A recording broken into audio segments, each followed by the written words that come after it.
October 2018. Take announcements in the gallery. Honorable colleagues, students of Mima School, Nursery Primary School from Mina, Niger State. A round of applause for them. Honorable Chika, you have students from your constituency in Niger State. So thank you for coming. Kindly take your seats.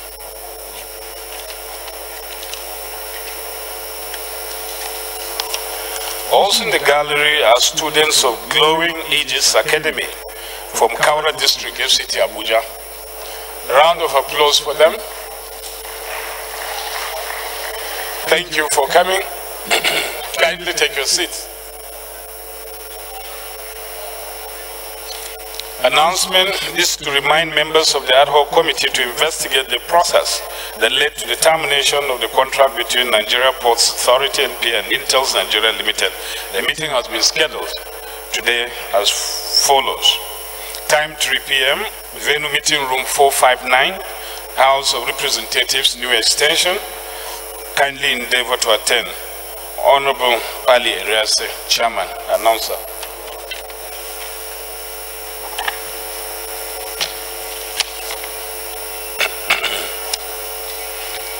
Any member who has a petition to present may please rise to do so.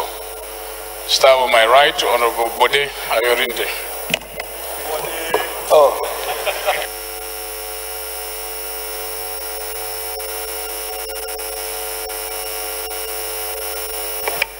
Thank you. Right, Honorable Siga, I am Dr. Bode Ayorinde. I represent our Federal Constituency. I'm a PDP member from Ondo State. I write, honorable colleagues, honorable speaker, I have two petitions. One is from Mr. E. Olaniwaju. Mr. Olaniwaju is writing this petition against the Nigerian Army on malicious dismissal from services. Is asking for the intervention of this honorable house. And the other one is a petition written by one Samuel Faduju. Samuel Faduju has written this petition against the Nigerian Security Printing and Meeting PLC, also for wrongful termination, seeking the intervention of this honorable house. With the kind permission of the right honorable speaker, I wish to tender these two petitions. Thank you. Kindly proceed and lay the petition, Honorable Nkole. Thank you, right honorable speaker. My name is Honorable Ndukwe Nkole. I represent Abishu Ahafia Federal Constituency. Mr. Speaker, I'm from Abia State, and your fellow party man, PDP. I have two petitions to lay on the floor today. One is from one Omuka on behalf of my constituent, Mrs. Udochu, on the marginalization and disenfranchisement of her in the Institute of Oceanography and Marine Research.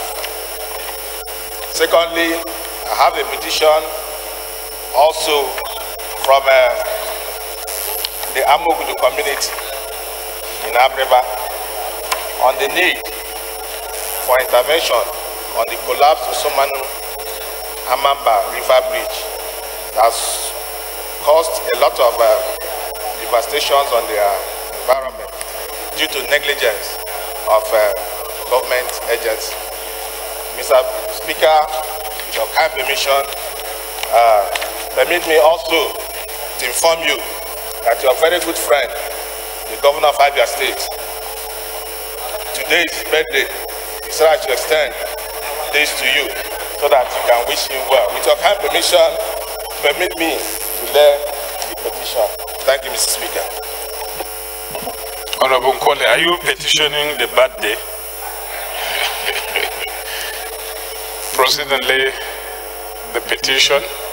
Next is Honorable T.J. Yusuf. Thank you, Mr. Speaker, my dear colleagues. I have about 14 petitions here. With your kind permission, Mr. Speaker, we will list some of them and seek your indulgence to lay the remaining. Mr. Speaker, I have a petition from Rafael Adekole and Co. against Alhaji Sadir Hamidu and the management of Farmer British School, complaining against the management and owner of the school for not remitting pension fund that were deducted from their salary. Another one from Oladeji Akibola against Kota Police Station, their malicious prosecution. Mr. Speaker, the list I can say is 14. With your kind permission, I seek to lay this petition before this honorable house because it's the house of the people. Please proceed and lay the petition. Honorable Chidoka Obinna. Thank you, Right Honorable Speaker, honorable colleagues. My name is Obinna Chidoka, representing Idemili North, Idemili South Federal Constituency of Anambra State. This morning, Mr. Speaker, I bring a petition on behalf of my constituent, Mr. Christian Moore Nemem Chukwemeka, who was detained for 423 days in Abu Dhabi for no just cause. And after the 423 days, he was hurriedly deported to Nigeria. Just to mention that he was on transit from Nigeria through Abu Dhabi to Sao Paulo. And he has all the relevant documents to prove he's only transiting. But he was sentenced and jailed for 423 days, and after which he was deported and found actually not guilty at the end of the day. What the young man is requesting from this honorable house is that we should please look into this matter for the inhuman treatment he has received in the hand of the government of Abu Dhabi, and seek redress and make sure he gets a bit of comfort and restitution from what they've done to him. So, Right Honorable Speaker, as a Nigerian, as my constituent, I seek for your permission to lay this report this morning. Thank you. Please proceed and lay the petition. Any more petitions?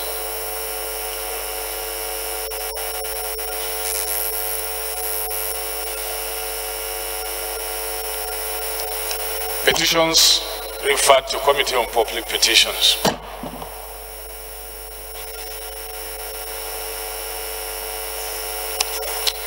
Honorable members, there's an urgent matter of public importance from Chairman Rules of Business. Thank you, Mr. Speaker. Okay, Jeff. I represent the good people of Buruku, my dear colleagues. I'm from Plenary State. Mr. Speaker, my dear colleagues, the matter of urgent public importance that I bring under Order 8-4 concerns graduates of Plenary State University. The NYC authorities have, according to them, barred the university from participating in the NYA scheme for this year, the remainder of this year and next year. The reasons are not tenable. I seek to bring the matter as urgent and very important so that we save this. Honorable Chika, please. Honorable Chika, please take your seats. We save this case from the embarrassment that this move brings upon them. I therefore seek that we set aside the provisions of Police Affairs. Please take your seat. Move forward to allow the matter be taken as urgent and be taken today. I so move. Two motions on the floor. One is that we accept the matter as urgent. Seconder, Honorable Kinjo.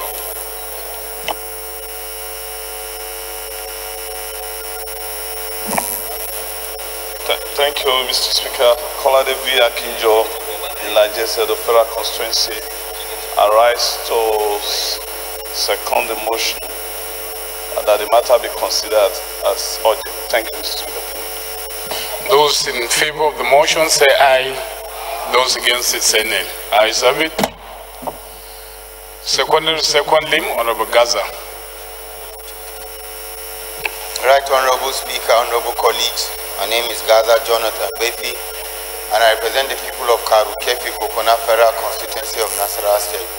I rise to support the second leg of the motion that we set aside the relevant rules to enable us to take this matter of urgent public importance. I so second. Those in favor of the motion say aye. Those against it say nay. Ayes have it. Chairman, rules and business, please. You can now move your motion. Once again, my dear colleagues, I'm OK Jeff and I represent the good people of Burubu from Benue State. This is a matter of urgent public importance pursuant to Order 824, which has to do with the suspension of Benue State University graduates from further participation in NYSC scheme. The House notes that the National Youth Service Corps, NYSC, has refused or neglected to mobilize graduates from Benue State University for participation in the forthcoming C service year. Also note that the Benue State University, which has been in existence since 1992, has been, before now, actively participating in the NYSC scheme without let or hindrance, and her graduates have been doing well in their different fields of endeavor. Further concerned that the reason the NYSC authorities gave for stopping Benue State University graduates from participating in the mandatory service year was that some graduates have falsified or provided wrong data about their age in their desperation to participate in the scheme. Worried that the conduct of the National Youth Service Corps authorities has brought untold hardship on many innocent graduates who have not been included in the allegations but are eager to serve the nation.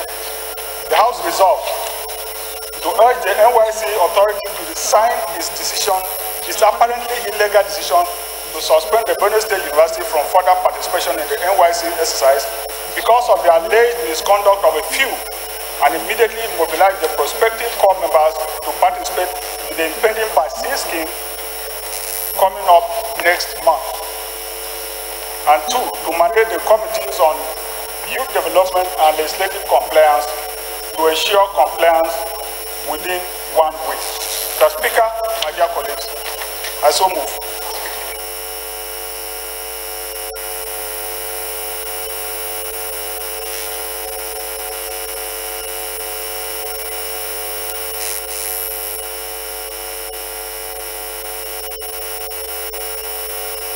Honorable Goni Bukar. Right, Honorable Speaker, Yakubu Dogara, Initiator of Northeast Development Commission.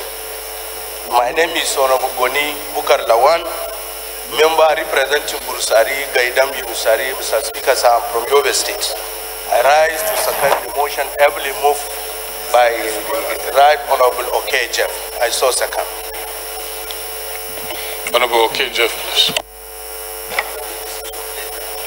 Mr. Speaker, like I said, when it came for mobilizing Benue State University students for the impending service year, the NYSC authorities simply refused or neglected to do that.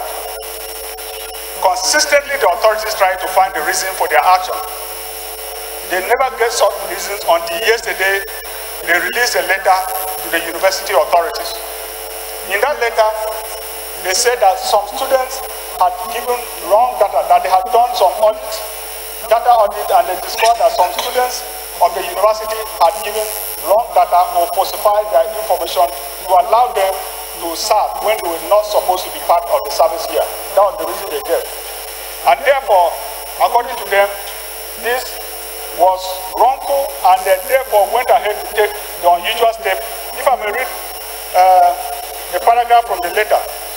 He said Benue State University is suspended from uploading records of prospective corps members on the NYSC portal with effect from 2018 by C to 2019 by A mobilization exercise to serve as deterrent to others. Now we're talking about several students involved here. Now they say some students. But if in the letter they went ahead to cite only one case. Now granted that some students did this, I'm not holding brief. Nobody is holding brief for students who have done anything that is illegal. But the Nigerian legal system does not allow vicarious criminal liability.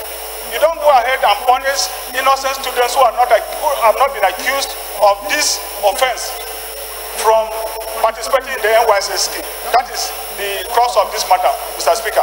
So if there are certain students who have been identified as having falsified their documents, their data, where actions could be taken against him, and I wouldn't be standing here trying to defend such action. But we have a situation where just because of the actions of a few, the NYSC authority are saying the whole university is suspended from further participation in the NYSC scheme. Mr. Speaker, I think we should call out the NYSC authorities on this one because silence, please. Please, honorable members. It is simply not right. Silence, please. We are a house of the people and please. Silence, honorable members, please. So when you Honorable Karimi Sunday, take your seat, please. Students, innocent graduates of a university having been about to be treated this way because of the actions of a few, that is simply not right, and it is our responsibility to call them out on this. I therefore ask that the prayers that are read out be adopted as the resolution of this House so that those students, innocent students, would move and join their colleagues from elsewhere and serve the nation as is expected of them. Thank you, Mr. Speaker, my dear colleagues. Honorable Namdas. Honorable Speaker, honorable colleagues, my name is Abrazak Namdas. I represent the people of Ganye, Jaja, Tongoma, Ebelwa. I am from Adamawa State. Mr. Speaker, I rise to support this very motion raised by Jeff. Mr. Speaker, the truth is that anybody found to have falsified any data should actually be punished for falsifying the data. But entire students cannot be punished on account of one or two people who have actually falsified their data just because they want to go to serve. And I think the number of students that have graduated from that university are more. And more importantly, Mr. Speaker, we'll be having issues of having our youth staying home without going for services. And we discovered that the backlog will be high. It includes social problems.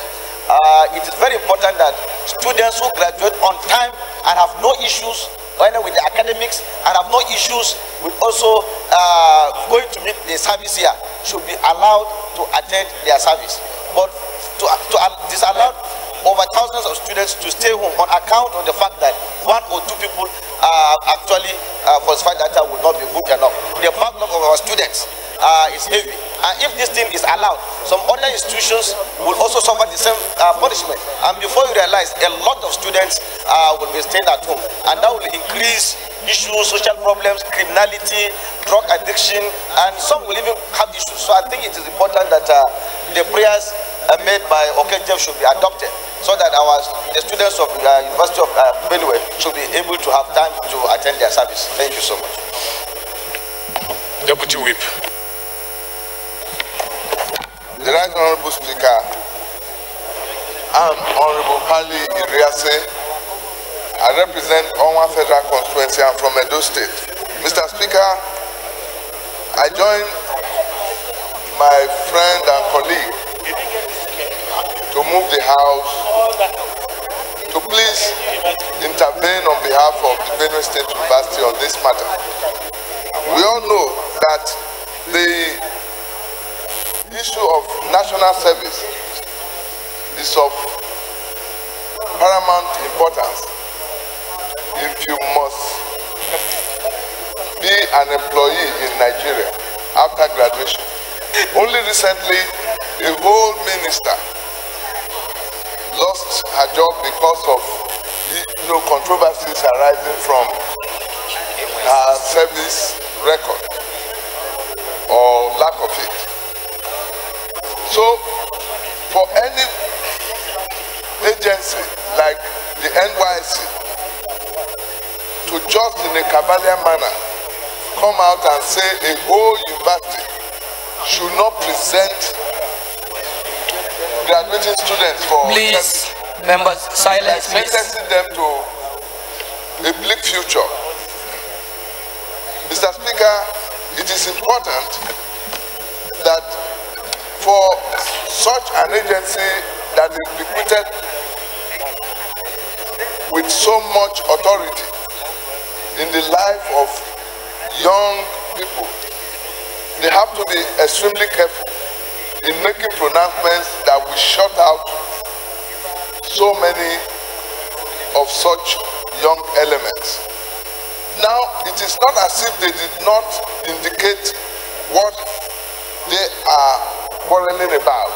The grounds is that certain persons falsified their record in order to be allowed to serve. That being the case, you fish out those bad eggs and probably bar them from, serving. And if you found the university itself culpable in any way, you target the officials that did the wrong thing. Because very many innocent graduates will be affected by this blanket ban. And so, this house must bring her authority to bear on this matter and ask NYC to rescind that blanket ban. It is not good and it should not be allowed to stay. Thank you, Mr. Speaker. Honorable Pajok. Thank you, Mr. Speaker, honorable colleagues. Mr. Speaker, my name is Edward Pajok, representing the South North East. Mr. Speaker, I also support this very important motion, more so in the light of current events when persons of the caliber of ministers are being called to question for failure to attend the mandatory National Youth Service Corps scheme. Mr. Speaker, may I draw our attention to provisions of the National Youth Service Corps Act, particularly Section 17, subsection 2. Mr. Speaker, maybe the NYSC acted in line with the law, but this law that I'm about to cite does not give them the power to act in the manner that they did. Mr. Speaker, with the permission, may I read Section 17, sub 2. It says, for the purposes of subsection 1 of this section, and with the approval of the National Defense and Security Council, the Directorate may, or be satisfied that there is reasonable cause for so doing by an order, defer the calling up of any person or category of persons liable to be called up for service in the service corps for such period as may be specified in the order, and may, subject to such approval, reduce or extend the period of service specified in subsection 2 of this Act in relation to the service of any person or category of persons liable to be called up. Mr. Speaker, that's what the law says. But as of today, this law was made in the military era, and as we know, it has been captured in section 315 of the Constitution, meaning that it ought to be amended. To the best of my knowledge, this law has not been amended.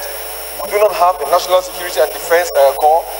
In its place, it acted as the legislative arm of the then military government. Today, we have this parliament which has the power to make laws for even the NYSC and for the good governance of Nigeria.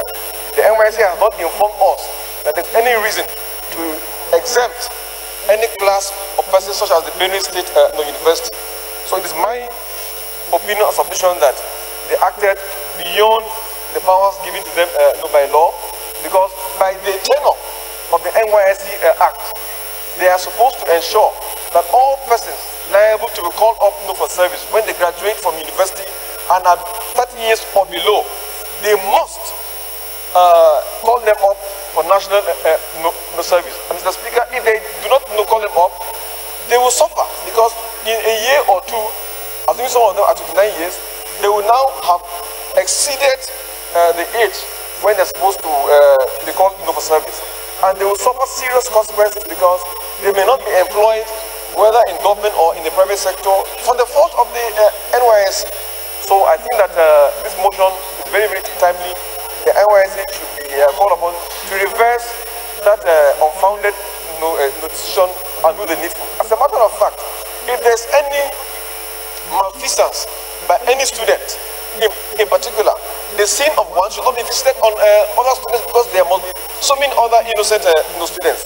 Mr. Speaker, I urge my colleagues to please support and this motion. Thank you.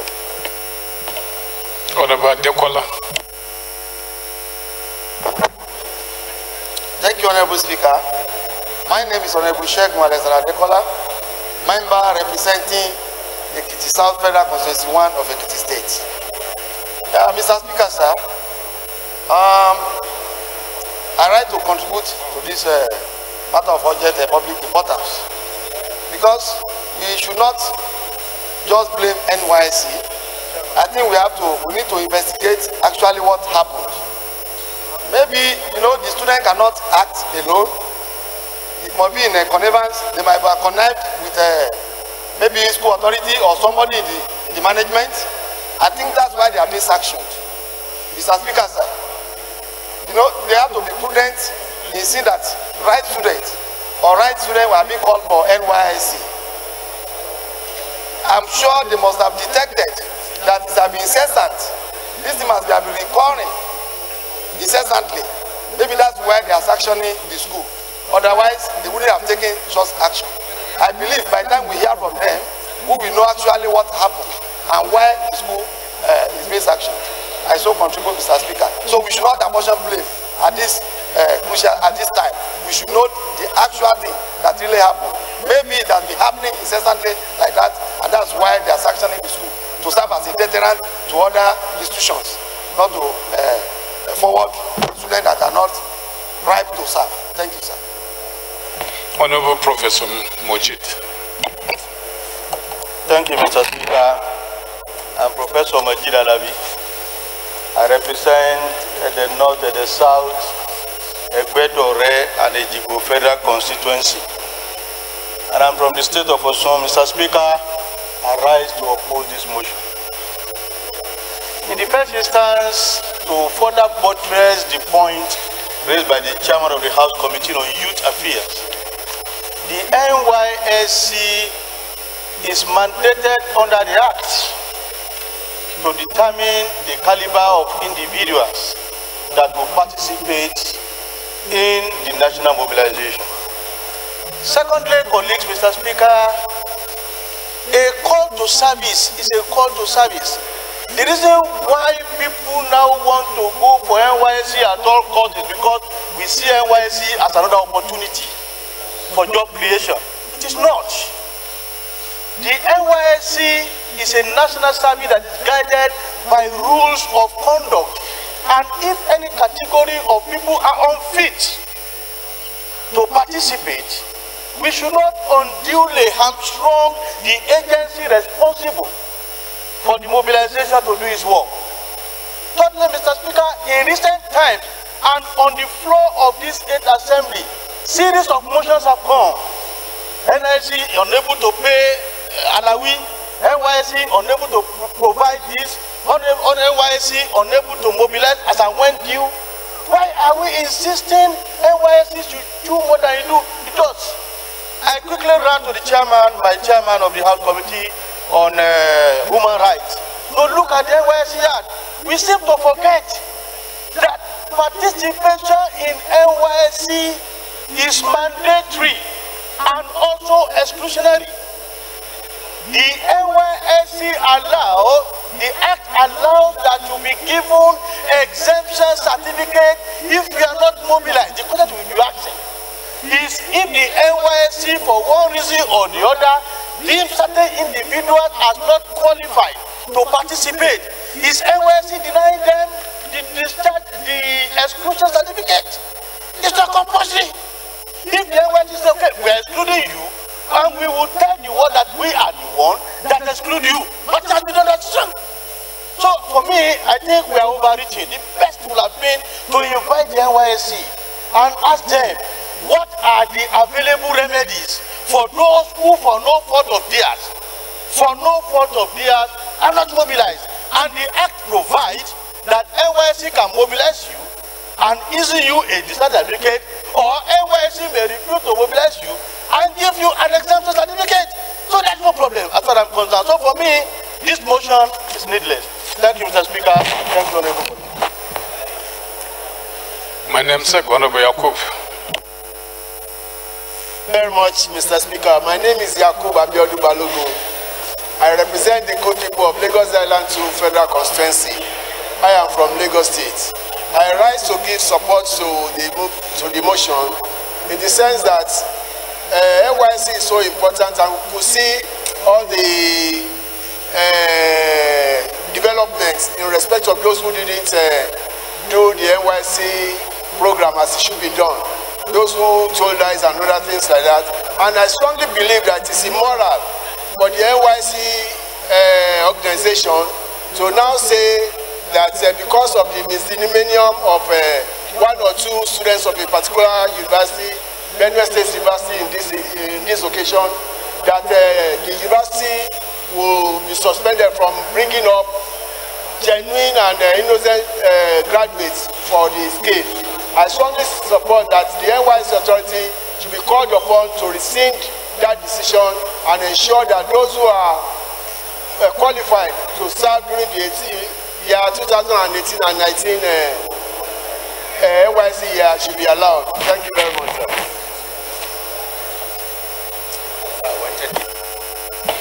So I guess we're done with the debate, and I'll put the question. Pardon?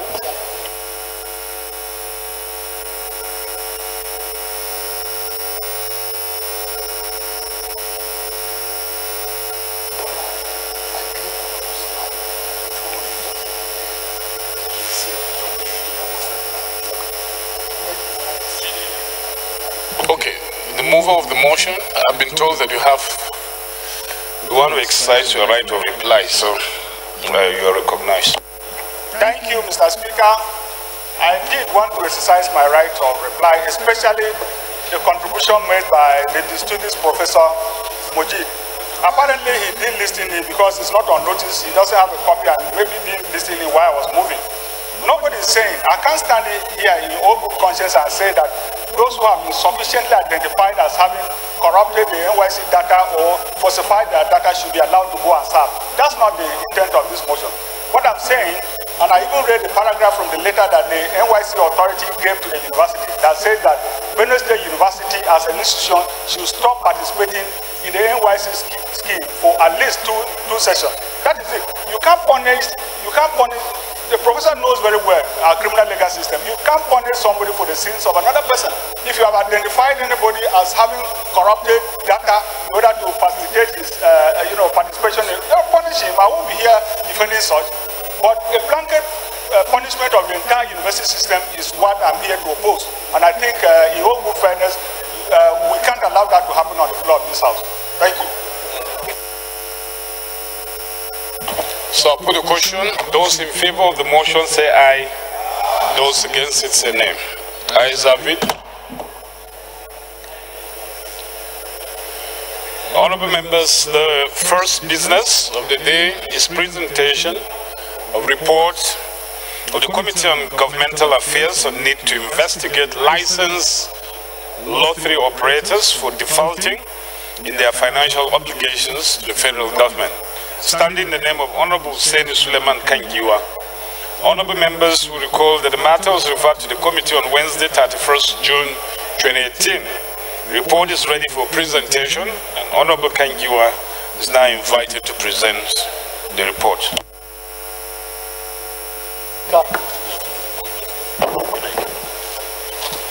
Honorable colleagues, I remain Honorable Dr. Hussein Suleiman Kangiwa, member representing Arewa and the Federal Constituency for Kebbi State. That the House do receive the report of the Committee of Governmental Affairs on need to investigate licensed lottery operators for defaulting in their financial obligations to the federal government. I so move. Seconder, Honorable Dr. Sani. Thank you, Mr. Speaker. I remain Honorable Dr. Muhammad Sani Abdu. I represent Al-Kalerikiri Federal Constituency. I'm from Bauchi State. I stand to second the motion for the submission of the report of our committee on the default of licensed lottery operators defaulting on their financial obligations to the federal government. And I think this should be taken seriously because it's one of our revenue streams. Thank you, Mr. Speaker. Those in favor of the motion say aye. Those against it say nay. Ayes have it. Honorable Kangiwa, please proceed and lay the report. Second business of the day is presentation of report of the Committee on Youth Development on the Bill of an Act to establish the National Youth Development Commission and the National Youth Welfare Scheme Fund to manage and coordinate youth welfare services to reduce challenges in governance and security in the country for related matters, standing in the name of Honorable Shogun Alexander Adekola. Honorable members will recall that the bill was referred to the committee on Tuesday, 11th April 2018. The report is ready for presentation, and Honorable Adekola is now invited to present the report. Thank you, Honorable Speaker, and my distinguished colleagues. My name is Honorable Shogun Alexander Adekola, member representing Ekiti South Federal Constituency 1 of Ekiti State. I rise to move the motion that the House do receive the report of the Committee on Youth Development on the bill for an act to establish the National Youth Development Commission and the National Youth Welfare Scheme Fund to manage and coordinate youth welfare services to reduce challenges in governance and security in the country and for related matters. I so move, Mr. Speaker. Second, Honorable Ujam. Thank you, Mr. Speaker, honorable colleagues. I'm Honorable Dr. Chukwemeka Ujam, representing the good people of Nkano East and Nkano West Federal Constituency. Mr. Speaker, I'm from Enugu State. I rise to second the motion that my friend and my colleague, Honorable Shogun raised to submit his report on Committee on Youth Development. I so move. I so second, Mr. Speaker. Those in favor of the motion say aye. Those against it say nay. Ayes have it. Honorable Adekola, please proceed and lay the report. Third business of the day is presentation of report of Committee on AIDS, Loans and Debt Management on the implementation of the new external capital raising of United States dollars $2.786 billion from the international capital market and the external capital raising of USD 82.54 million to refinance the balance of USD 500 million matured Eurobond in the international capital market. Standing in the name of Honorable Adeyinka Ajayi, honorable members who recall that the matter was referred to the committee on Wednesday, 17 October 2018. The report is ready for presentation, and Honorable Ajayi is now invited to present it.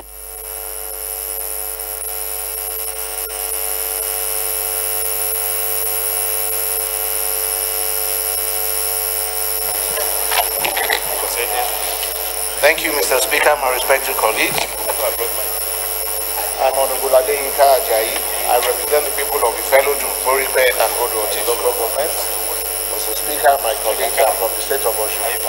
May I move that the House do receive the report of the Committee on AIDS, Loans and Debt Management on the implementation of the new external capital raising of $2.786 billion from the international capital market and the external capital raising of $82.5 million to refinance the balance of outstanding obligations on the USD 500 million matured Eurobond in the capital market. I so move, Mr. Speaker. Second, Honorable Princess. So I've turned the motion into Oshun motion.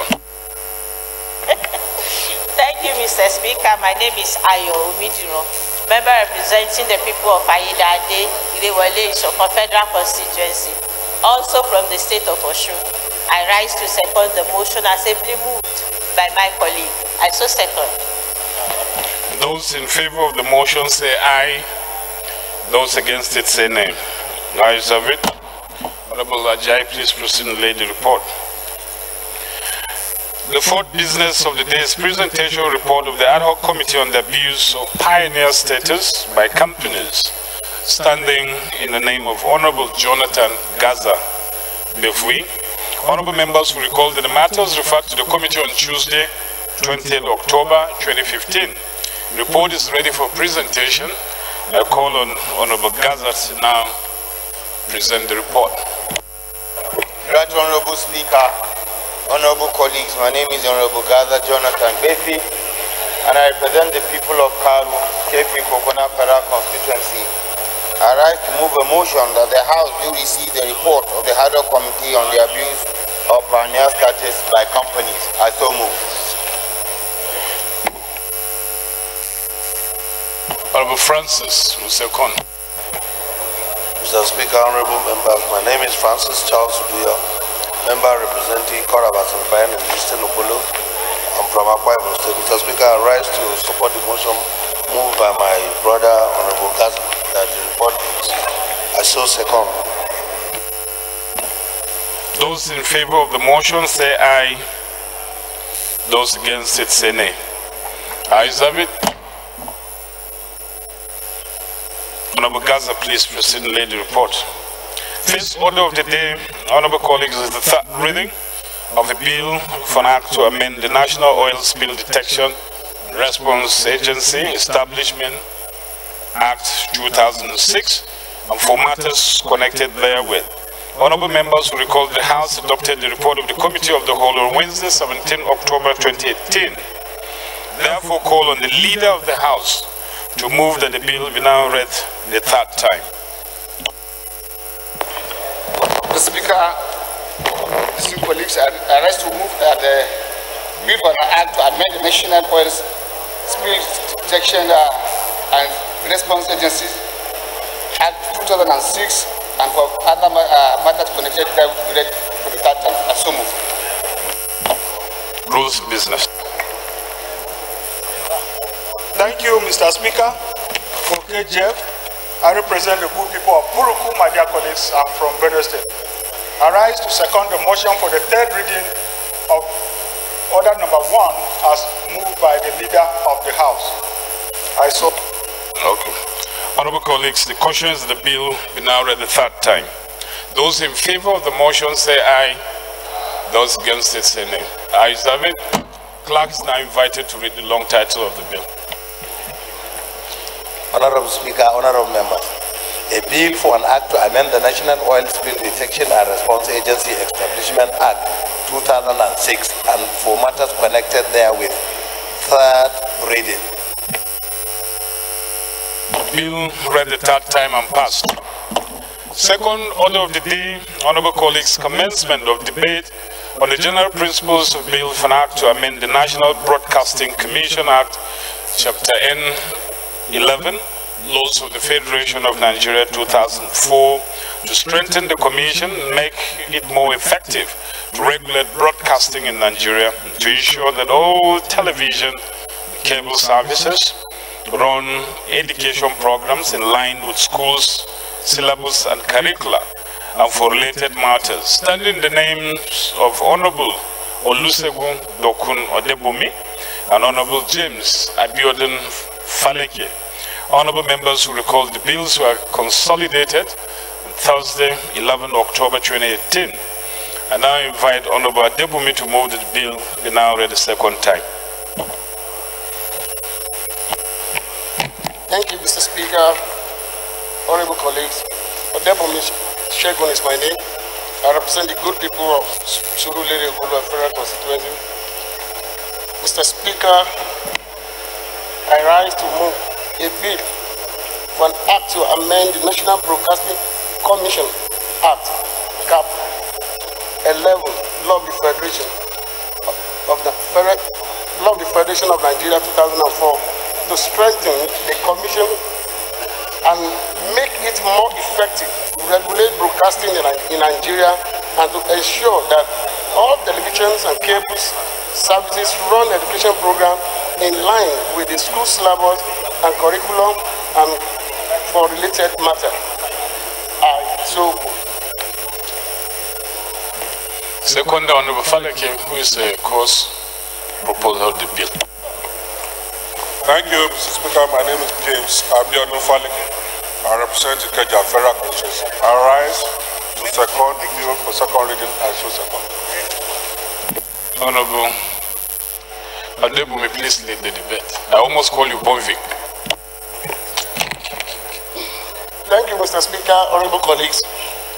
Yeah, the bill, like you said, the bill was consolidated. The one aspect was moved, even let me say by the referral of the House to the Committee of the Information, and the second leg was sponsored by Honorable Faleke. So the aspect that was referred to the committee as a result from the ad hoc committee was moved by me. Then I will lead the debate now. The bill seeks to amend the National Broadcasting Commission Act Cap 11, Law of the Federation of the Nigeria 2010, with a view to strengthen the commission to be more effective in regulating broadcasting in Nigeria and for other related matters. Globally, various forms of revolutions have been witnessed, where the first, second, and third revolutions respectively bordered on the use of water and steam, electric powers and electronics, information, and technology to mechanize, create mass and automate productions in the same order. Flowing from that, the fourth industrial revolution was built on the third one, which was the digital revolution that has been occurring since the middle of the last century. Consequently, the International Telecommunication Union, ITU, rolled out a digital broadcasting plan to cover 116 countries, mainly in Africa and Europe, including Nigeria. In spite of the many attributable benefits of this revolution, Nigeria has severally failed to meet the switch over target. It was on this consideration that the House, after adopting a motion on the need to investigate the process of digital broadcast switchover in Nigeria, set up an ad hoc committee to carry out the assignment as stated in the prayer. And the second motion accordingly, the committee carried out the assignment and reported to the House for further legislative action in line with legislative practice and procedure. The report of ad hoc committee was considered on Thursday, 16th of November 2017. The first, second, and third recommendation by the committee adopted by the House was directed at ensuring a proper legislative framework to strengthen the National Broadcasting Commission capacity as a regulatory authority in the broadcasting industry in such a way to include the entire digital broadcast scope in the activities of the Commission. Therefore, the bill seeks to amend Section 1, Section 2, 4, 5, 9, 11, 12, 13, 14, 19, and 26. And the third schedule of the Principal Act, as well as establishment a digital access fund in line with the global practice in digital broadcast. Specifically, Section 1 of the Principal Act is amended by creating the section into subsection 1A and 1B to expatiate the objective and scope of the Principal Act, respectively. Section 2 and principle of the Principal Act is to be amended by adding a new subsection 2A relative to the functions and power of the Commission in line with the digital broadcast regime. Section 5 of the Principal Act is to be amended by deleting the existing subsection 7 and 8 and replace them with a new subsection 7 and 8 over the condition attached with the appointment of the Secretary and Legal Advisor of the Commission. Section 9 of the Principal Act is to be amended by replacing the entire section with a new Section 9 and 9A on the Commission's power to grant licenses, permit authorization and clarifications of the licenses under the new regime of the digital broadcast. Mr. Speaker, honorable colleagues, Section 11 of the Act is to amended in order to include signal distribution, being an important change in the digital broadcasting process in the categories of licenses under the authority of the National Broadcasting Commission, while Section 12 of the Act is to be amended by inserting Section 12A, 12B, 12C, D, and 12E to accommodate the new different categories of licenses as expanded in the amendment of Section 11 of the Act and the condition for granting such by the Commission. Section 13 of the Act ordered on the conditions for renewal of the license is to be amended in order to accommodate new inclusion into the categories of license that will also require renewal and expiration. Section 14 is to be amended by giving a new life into the fund of the Commission, while Section 19 is to be amended with a view to encourage compliance, health, competitions, and fair play in the activities of the licensees and players in the broadcasting industry. In addition to this is the establishment of the administration of the Digital Access Fund in such a way to ensure all role development of the broadcasting industries. Section 26 of the Act is amended with the inclusion of the definitions of new keywords stroke terms introduced in the bill. However, the third schedule of the Principal Act is amended with a view to protect public interest to conform with this Act. Finally, the essence of this amendment is to reposition the National Broadcasting Commission to be capable of an effective regulation of the ever-expanded broadcasting industry. Mr. Speaker, I will suggest that you call upon the sponsor of the second leg of the bill so that he can lead the debate on the second leg. I so submit. Faleke, your own arguments.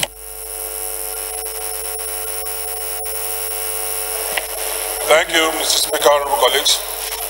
My name is James Abiodun Faleke. I represent Ikeja Federal Constituency.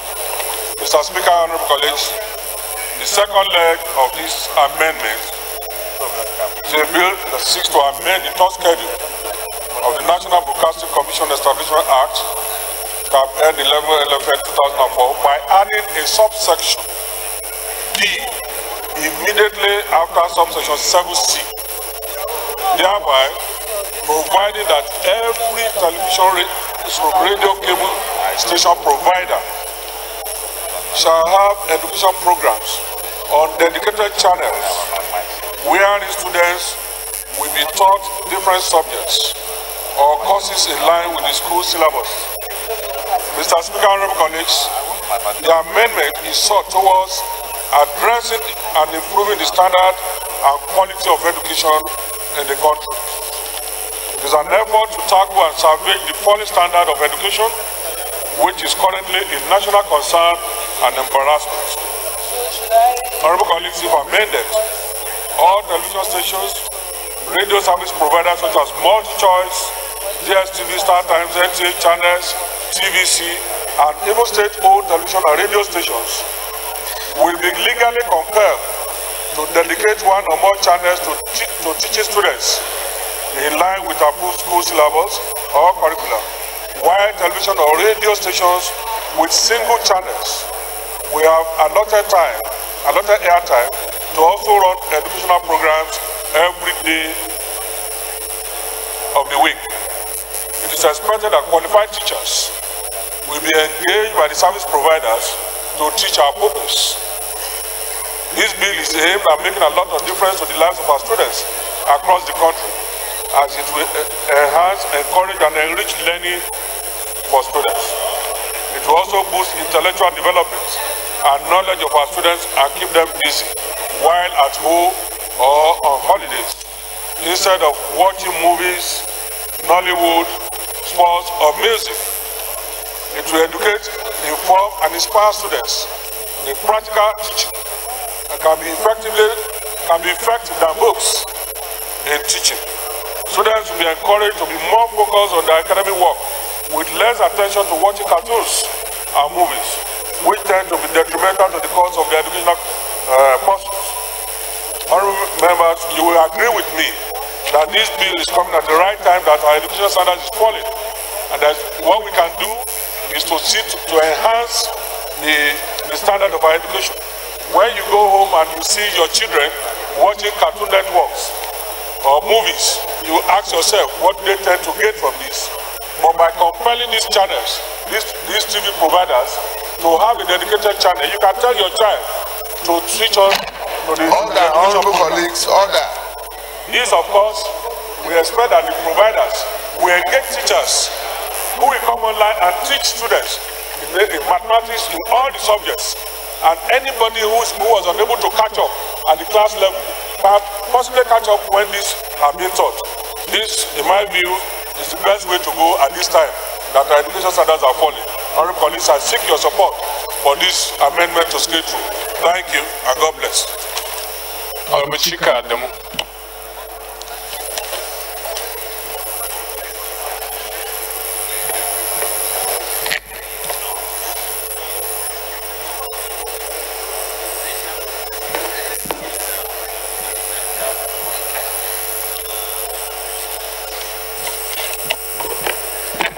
Mr. Speaker, my name is Abubakar Chika Adamu. I represent Shiroro Rapimaya Federal Constituency. Mr. Speaker, I am from Niger State. Mr. Speaker, my dear colleagues, I want to lend my weight, I want to put my weight towards this bill. Mr. Speaker, my dear colleagues, what we witness today in our cable and TV programs are mostly programs that does not improve the morality of our children, not to talk of educating them on what they do in their various schools. Mr. Speaker, my dear colleagues, 30 years ago, some of us will recall the famous Sesame Street. In Sesame Street, it was a program, I think, run by NTA, where children are being educated with educational programs such as ABCD and all other educational programs, including science teaching. You see laboratory work at work in such kind of a program. But today, what we witness are mostly programs that does not improve even the morality of our children, not to talk of educating them or improving them when they come back from schools. Now, Mr. Speaker, for the TV programs, I believe the TV program, the TV stations should be able to include some hours or remove some hours, be it 1 hour, 2 hours, particularly in the evenings, so that our children, when they come back from school, having their siesta, after the siesta, they will look at programs on the television that will improve their academic standard. So also the cable stations. Instead of, yes, I believe the children learn a little from the cartoons. But one thing about the cartoons, these are educational programs that sometimes are fake. Because you see somebody will be attacked, he will not die. You can choke somebody with a knife and that person will not die. And again, that is telling the child that yes, there is a world that one, if he's in that world, he will not die. And that is constituting a lot of danger on the way we bring up our children. But however, if the cable station will dedicate, out of probably, let's say they have about 30 stations, the cable TV should be able to dedicate one that will teach students, and this teaching will be categorized from 2 years, so time, 3 and above, so time, 5 and above in terms of primary school, so time, and even the secondary schools. I think if we have such stations, I think it will add value in terms of our education or the education of our children.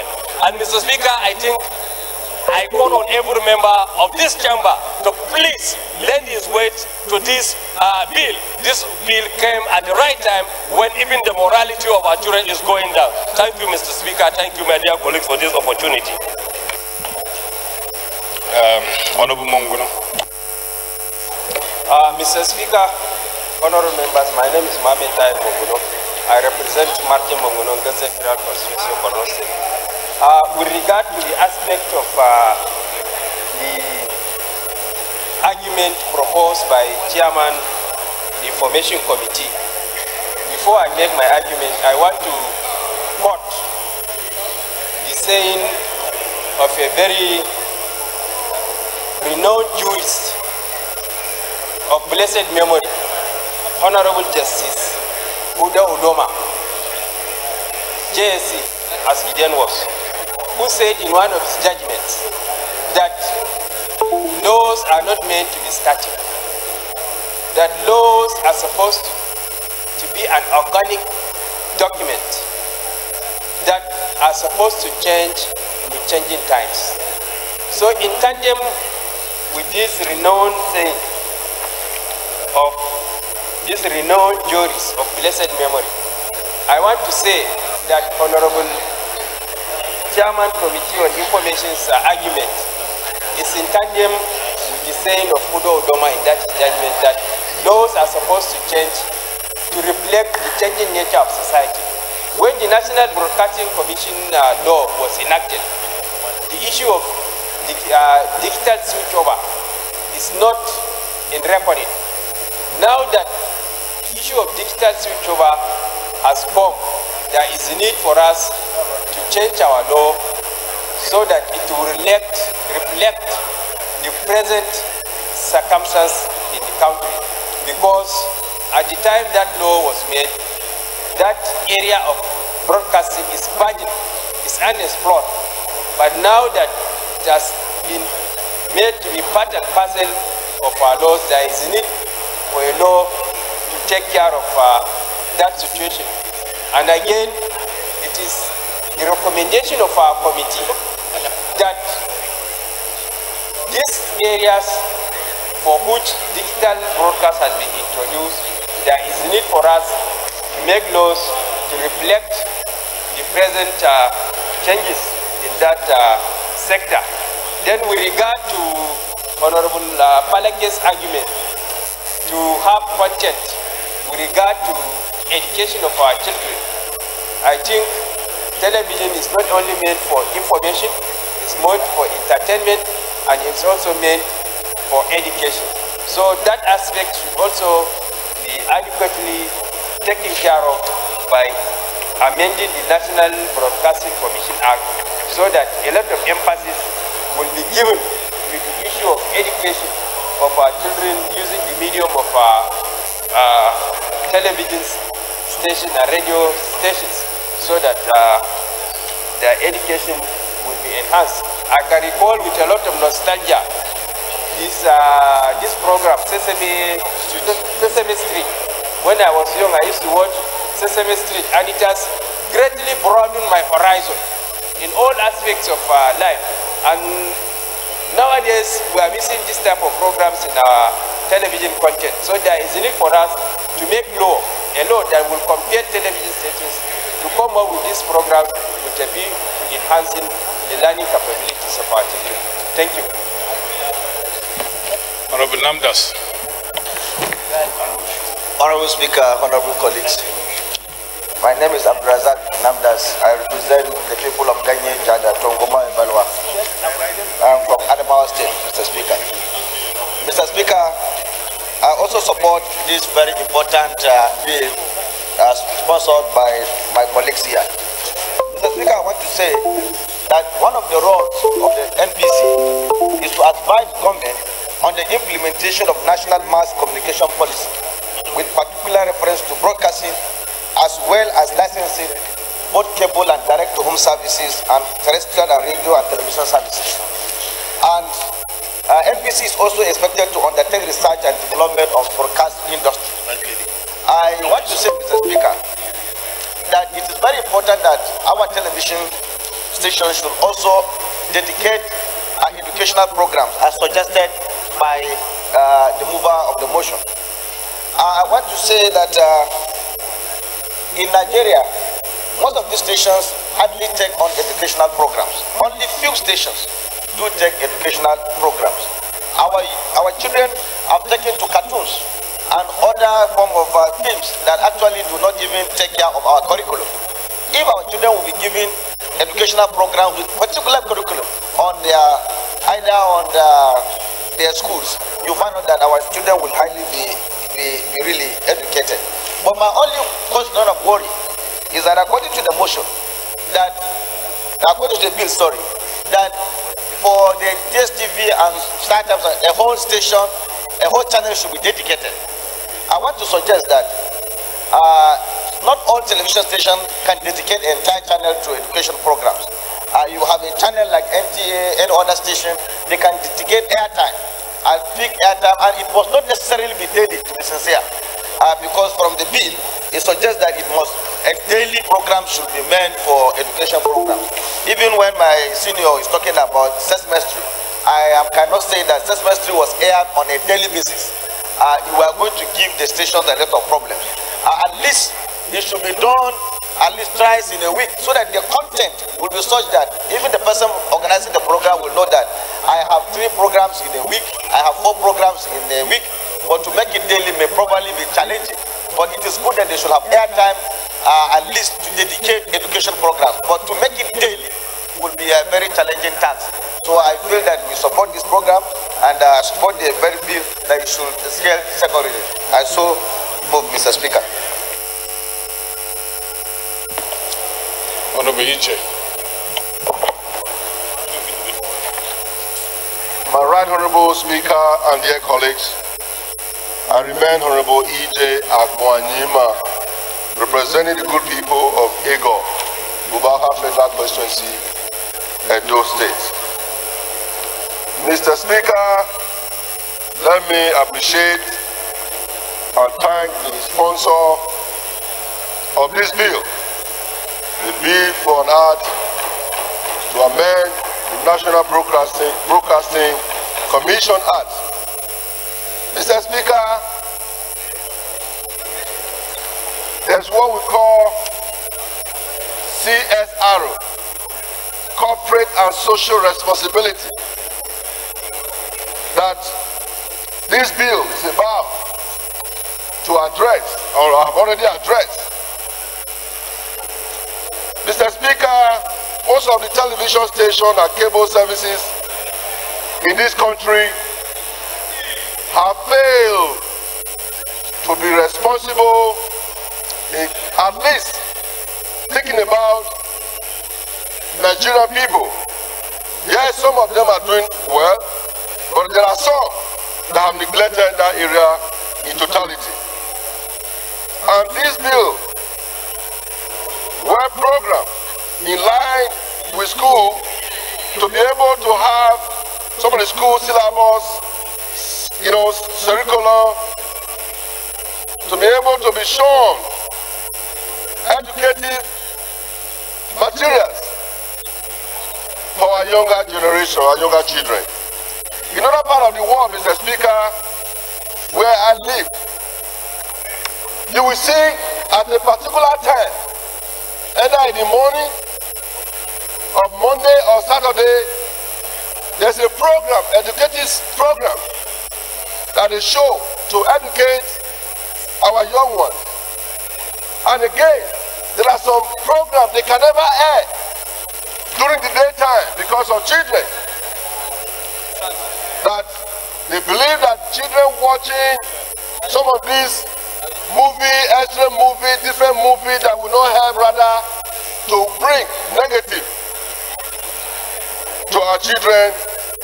They try to stay clear from that. But in Nigeria, you see all kind of programs being shown on various channels. And these are things that we shouldn't accept. And I'm happy this bill is here at the right time to solve some of these problems.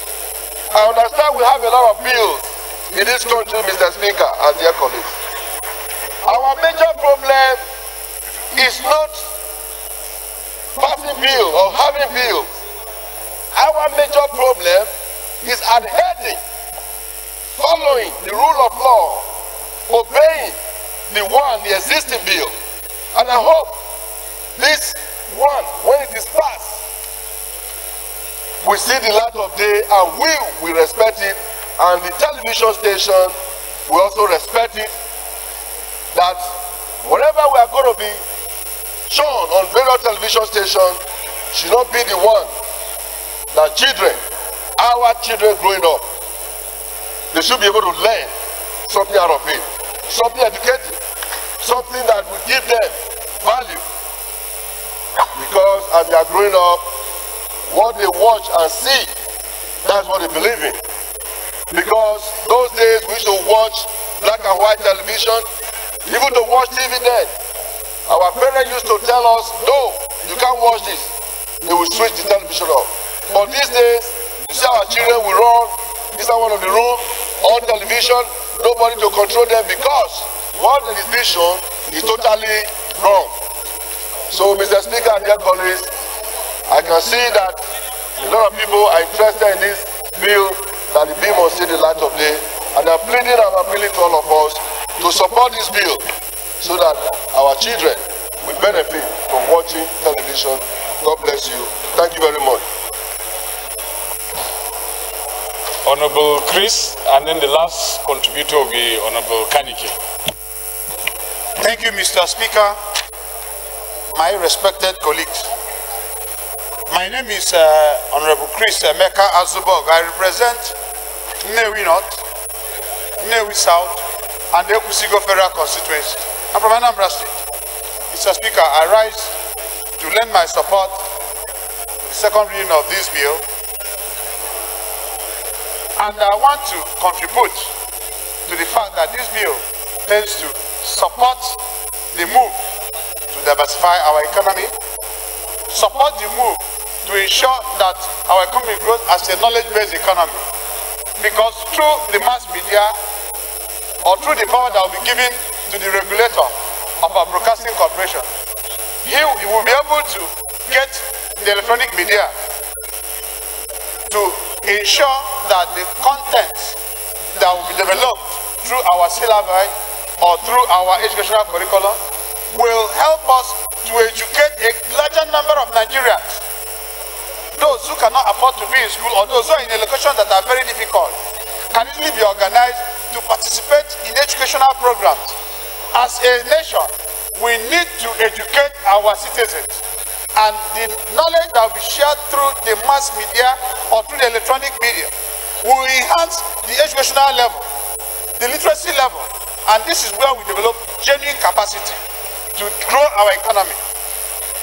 I am supporting this bill because it will also help those who cannot afford to be in formal classes to get education.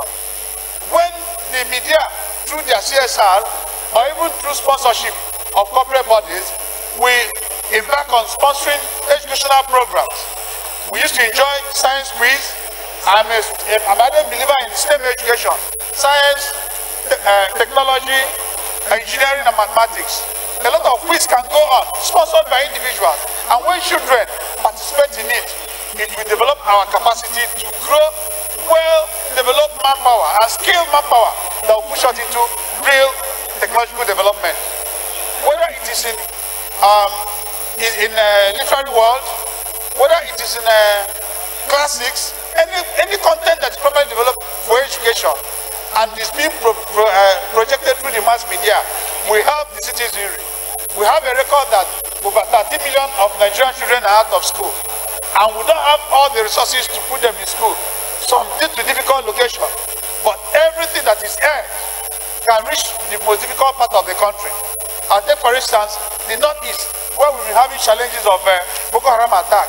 A lot of children can, through mass media, whether electronic or television or radio, can easily get properly educated.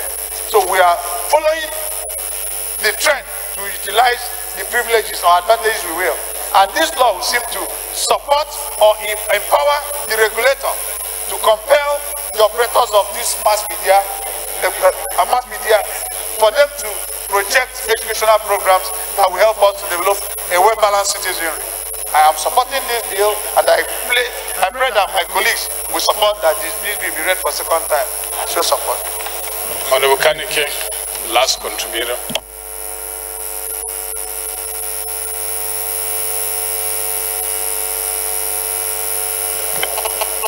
My name is Amuda Kondike Abubakar. I represent Ilori South Federal Constituency. Mr. Speaker, honorable colleagues, I'm from Kwara State. I want to lend my voice to the second reading of this bill.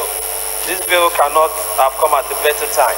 We all know that there is a proliferation of the cable TV and television in Nigeria. The mass media has a better coverage. But what we do with this coverage is what is very important. We have an extended means of communication. If we compare the reach of cable TV and television now compared to when we were growing up, the reach is very far. And I see that a lot of Nigerians have access to cable TV. We must regulate what we disseminate on our cable television and our broadcasting televisions. Regulation is very important because if we do not regulate it more than ever before, rather than being a means of education and proper information, it will be a means of misinformation or teaching the bad to probably the underage and even the ageist people. We need to make sure that the regulation is effective and there must be proper monitoring and the standards must be raised to what currently obtains.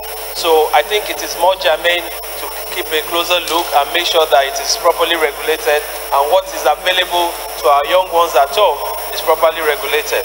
Beyond this, when I look at this bill, I see the role the bill has to play when we consider the fact that our educational system is overburdened by the need for admission.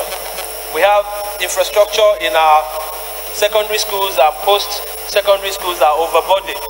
We have a situation where, for instance, the University of Ilori, over 100,000 students are seeking admission for 6,000 or 12,000 slots. There's no university in this country that the demand for admission is not more than the infrastructural capacity of the universities to contain students. So what do we achieve? We know the Open University is doing our bit, but we must make sure that we also organize the cable TV stations and the mass media TV stations to make sure that they contribute their part to open air education. That obtains in a lot of places. So if you have a curriculum and they have their independent program, some universities like University of Ibadan are already doing their outreach campus activities and educational systems by setting up their radio stations. Some other universities, University of Plenary is doing the same. Some other universities might be doing something similar. But we need to legislate and make it mandatory for every TV station to liaise with the relevant Ministry of Education, understand the curriculum, and have their own programs to make sure that more Nigerians are educated, more Nigerians are given the opportunity of being educated. And this will go a long way in improving the quality of the Nigerian. And we'll be able to have competent and capable people to be at our workplaces and to take the country forward. Education cannot necessarily mean educating them for a job. We are a nation now where we are talking about agriculture. There must be a lot of education about agriculture and how people can, be independent in agriculture. There must be education about entrepreneurship, how people can move forward and be self-employed.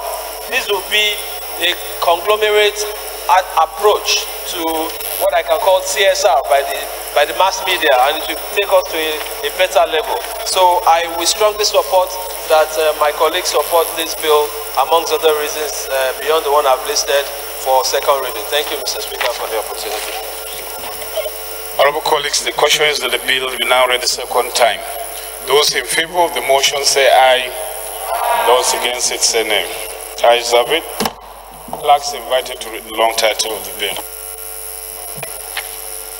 Honorable Speaker, honorable members, a bill for an act to amend the National Broadcasting Commission Act, Chapter N11 Laws of the Federation of Nigeria 2004 to strengthen the Commission and make it more effective to regulate broadcasting in Nigeria and to ensure that all television and cable services run education programs in line with the school syllabi and curricula and for related matters. Second reading. Bill referred to Committee on Information, National Orientation, Ethics, and Values. Third order of the day is commencement of debate on the general principles of Bill for an Act to establish the minimum standards for health care, facilities, and for related matters, standing in the name of Honorable Sajos Osegun. Honorable members will recall that the bill was read the first time on Wednesday, 31st May 2018. Now invite Honorable Sajos to move the bill be now read second time. Thank you, Mr. Speaker, my highly esteemed colleagues. I'm Sajos Osegun. I represent Eastern Southeast, Eastern Northeast, and I'm from Edo State.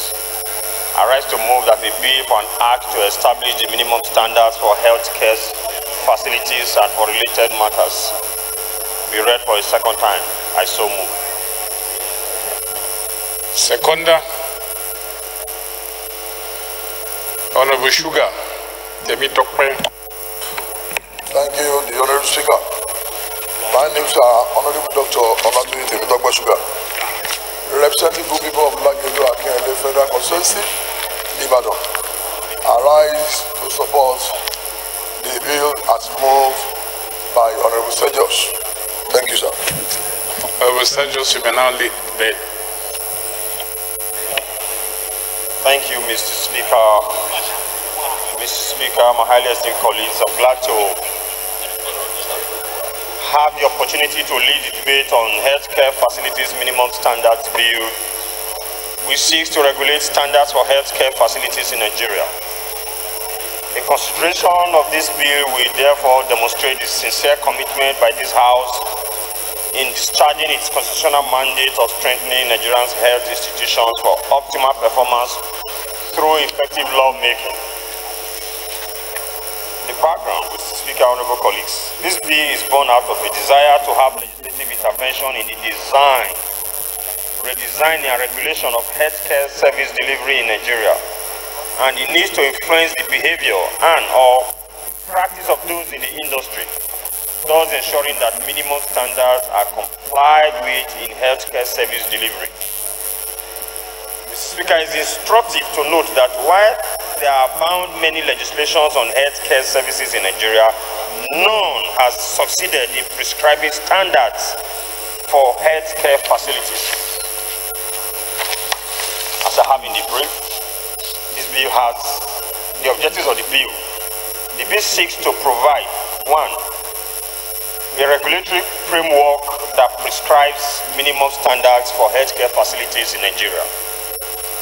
Two, ensure that standardization and utilization of healthcare facilities in conformity with international best practice.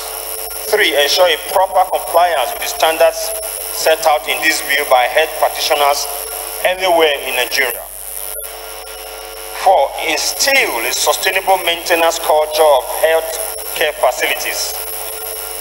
Five, empower the Federal Ministry of Health through its Quality Assurance Department to regulate, oversee and issue operational license to healthcare service providers in Nigeria. Mr. Speaker, the bill has 8 clauses. And Mr. Speaker, I will also quickly add that we have similar bills in most developed countries in the world, like the UK, the United States of America, and even in other parts of Africa, like Senegal, Uganda, Egypt, and so many other countries in Africa. And Mr. Speaker, I dare say that these nations have, by these legislations and similar legislations, regulated healthcare service delivery, thereby entrenching global best practices in their healthcare sectors. Mr. Speaker, I also know this time we are talking about paucity of funds. This is not an establishment bill. It does not require the establishment of any agency. An internal restructuring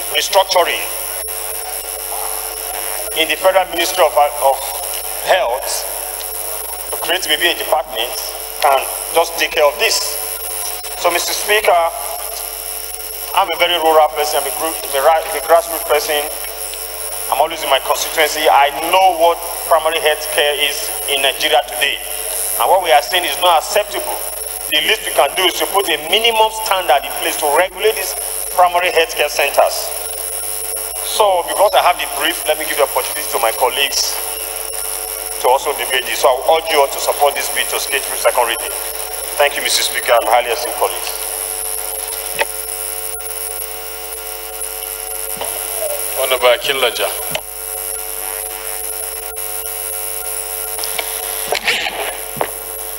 Thank you, Mr. Speaker, Right Honorable Speaker, Honorable colleague. My name, Honorable Comrade Akinlaja Joseph. I represent Ondo East, Ondo West Federal Constituency. Mr. Speaker, Honorable colleague, I rise to support this bill because health is wealth. Because one of the indices of measuring a country, whether it is underdeveloped, whether it's developing, or is a developed country, is the health status of the citizens. We, in this country, need standard, minimum standard in the primary public health agency and department. Because in the major hospitals where the network people in Nigeria attend, we tend to have facilities there. But the bulk of the ordinary people in Nigeria, they are in the rural area, they are in the town, they patronize more of the public primary health facilities. And most of the killer diseases in Nigeria today, which people take for granted, is high blood pressure and diabetes. There are a lot of quacks in the system who will give you wrong diagnosis. When equipment like measuring high blood pressure, you'll be told that you are normal. And somebody walk to his office or to his farm and just collapse and die. Such cases are bound in Nigeria today. But some of these equipments are substandard, and we need to establish minimum standard of equipment and even health practitioners, so that we do not continue to die by installment.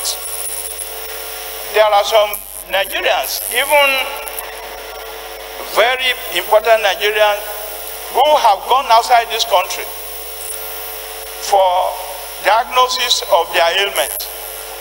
And they are told that the result they have got in Nigeria is wrong. Some have killer diseases and they are told that they are healthy. Why? Because of the equipment that they are using and the facility they are using here for such tests. And when they go out, they are diagnosed when the ailments have gone to secondary or third stage and become incurable. So, Mr. Speaker, honorable colleague, I like to commend my colleague that have brought up this bill, and I support it wholeheartedly for formation of establishment of minimum standard of equipment and practitioners, especially in the primary health department, where most of Nigerian ordinary people patronize for their health, improvement of their health. Thank you, Mr. Speaker and honorable colleague. I support this bill and urge our honorable colleague to support the bill for the second reading. Thank you, Mr. Speaker. Honorable EJ. Mr. Speaker, thank you again for allowing me to throw in my own voice on this wonderful bill. I remain Honorable EJ Akwanima, representing the good people of Ego, Gubaha Federal Constituency, Edo State. Mr. Speaker and dear colleagues, all of us here represent our various constituency. And we do know and see the healthcare facility in our various constituencies. Over the years, Mr. Speaker, I've heard so much discussion on the improvement of the healthcare sector in Nigeria. What this bill is talking about is even talking about establishing minimum standards. Minimum standards in terms of facility, the equipment. Mr. Speaker, I'm happy that you have visited some of the hospitals. Some of my colleagues have visited some of the hospitals in this country. And we have also visited some of the hospitals in other parts of the world. Can we compare the hospital, even in South Africa here, to that of the hospital in Nigeria, Mr. Speaker? I'll say no. These are the fundamental issues that will bring us to a high level if we stand and support this bill. Mr. Speaker and dear colleagues, the healthcare facilities, Mr. Speaker, is appalling. Let's take it. The dispensary, Mr. Speaker, when you go there and see, these are equipment, probably they were purchased before I was born. Some of them are still in the various hospitals, Mr. Speaker. And we call ourselves that we are a country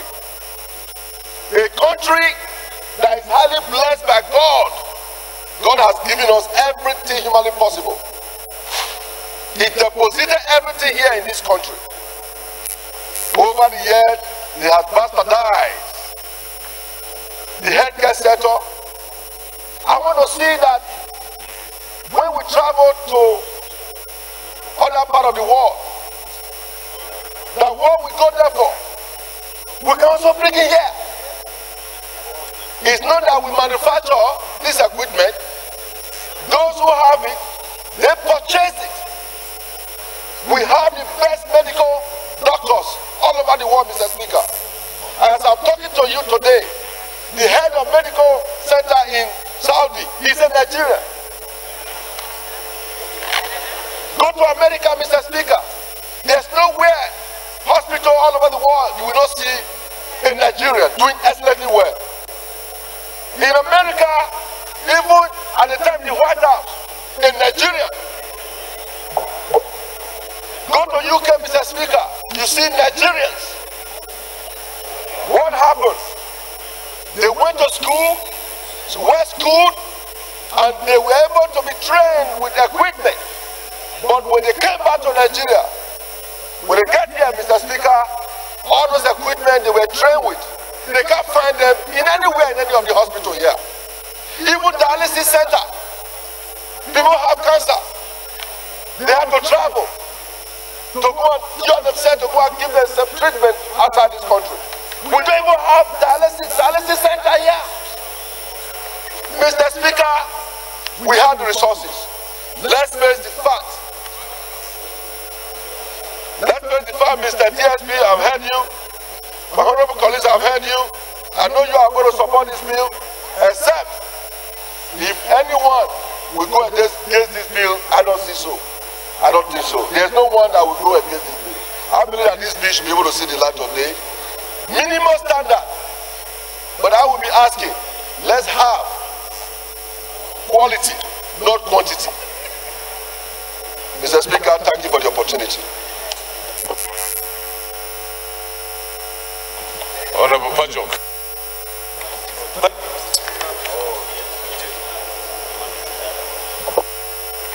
Mr. Speaker, I remain Edward Pajok, representing Just South, Just East.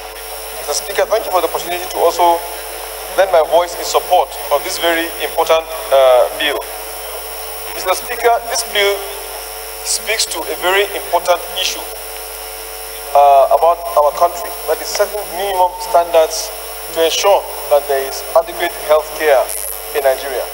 Mr. Speaker, just yesterday on television we heard that the Federal Executive Council had approved a minimum number of years for our doctors to be trained. That from now henceforth, they should be trained for 7 years in the university before they are certified to be qualified medical doctors. Let me commend the Federal Executive Council for rising up to the expectations of Nigerians. It means that, as of now, we should realize that the issue of health is very, very important in Nigeria. Mr. Speaker, this bill is very important because there are hospitals today in Nigeria or clinics that do not have water. Mr. Speaker, water is very, very necessary for hospitals to be able to operate, because whether it's to wash the hands of the medical personnel or to even wash the equipment is very important. But there are today so many hospitals that do not have even water in Nigeria. So it's important for us to have this kind of bill so that before you even establish a hospital, whether in the rural area or in the urban center, you must have minimum access to water, whether it's by borehole or any means of water. Mr. Speaker, also, sometimes some hospitals, even government hospitals, you find that they have operating theaters, and sometimes there's no generator. Light will be taken in the midst of maybe a patient being operated, and that has led to the death of so many Nigerians. Mr. Speaker, this kind of bill will address that issue so that before you establish any hospital, there must be some generators that will be able to take care or power the theaters. Mr. Speaker, in the legal profession, I do know that before judges are appointed, the NJC now has a requirement that there must be residences, there must be libraries, there must be vehicles and all that to provide for the judges. Any state that applies to employ or to recruit more judges, NJC will go and, first of all, inspect the facilities in that state to find out whether they have necessary facilities for the judges to be appointed. What about the issue of doctors? To me, though I'm a lawyer, I would say the issue of hospitals are even more important. Why would we have some of the health inspectors to go and inspect the facilities on ground before any hospital is even being allowed or given a license? Mr. Speaker, let me go further to say that there should even be a renewal of licenses of all our hospitals, so that if the generators break down after 1 year or two, the licenses should be revoked until they renew, until they have the conditions like generators, water, or other facilities, including trained personnel. They should not be allowed to operate, because that's why so many of our doctors, so many of our patients do die in the hospitals. Mr. Speaker, lastly, in section 17 of our Constitution, subsection 3 and D, it says the health, safety, and welfare of all persons, that there are adequate medical and health care facilities for all persons. Mr. Speaker, this is our Constitution. It has mandated us to do what is needful to ensure that health is being provided for all Nigerians. So I urge all my colleagues to please support this very important motion, and we should commend our colleague, Honorable Sergius Ogun, for bringing this very important bill. Thank you, Mr. Speaker. Honorable Adekola. Thank you, Honorable Speaker and my esteemed colleagues. My name is Honorable Sheikh Alexander Adekola, member representing Ekiti South Federal Constituency 1. I rise to support this all-important bill. Mr. Speaker, sir, you will recall that so many people have gone to the grave beyond, especially in the villages, because of lack of medical care or medical care delivery system. Mr. Speaker, sir, a lot of children are being ravaged with so many diseases like acromegaly, marasmus, kwashiorkor, udema, and so many other diseases with no medical facilities to treat them. If you visit villages, we know what I'm talking about. It's either they are not even available, no medical center is available, or when they are available, the equipment there to treat for treatment are either obsolete, archaic, or outdated. In some hospitals, you find out that the equipment they have been using for the past 30 years are still what they are managing. So how will they be effective? This is a very important bill, and I know this house will support this bill and we pass the speed of light, because health is wealth. And who knows, if all of us here, if we are not adequately taken care of when we are shifted, how will have been a member representing our different constituency today? So for this nation to grow and for this nation to live in for our children to live in any way, the federal government should invest in they should invest in a Medicare system, in the health delivery system, so that the children in the village, either in the city or wherever they are, they can be adequately taken care of. So I am supporting this bill, and I urge every member to support it, because it's very, very important. Thank you, Mr. Speaker. Honorable Dr. MS.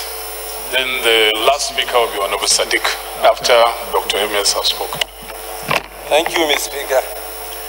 I am Honorable Dr. Mohamed Sani Abdu, representing Al-Kalerikir Federal Constituency. I'm from Bauchi State. Sir, I stand to lend my voice to this particular bill because of its importance. This is because standardization is the basis of planning, and standardization is the basis of order and measurements, which means from the lowest level of our medical facilities to the top, you should be able to measure what kind of mix of services you will get. And depending on the type of ailment that you have, you know exactly where you will go. This is very, very important. And once a minimum standard is set, Mr. Speaker, it means that the input and output of each set of things, that is man, resources, and to run that particular standard is determined. And the sense of expectations are also determined. This is very, very important in the sense that everybody has expectation. And when you go to a lower level, then you should not expect a higher service. So standardization is very, very important, particularly in our health sector. It determines the basis of planning. As I said, you have from the dispensary to the primary health care center, to the secondary and tertiary and specialist levels. It also means that the package of budgetary provisions can also be determined. It also means that the hierarchy of services is provided for. When our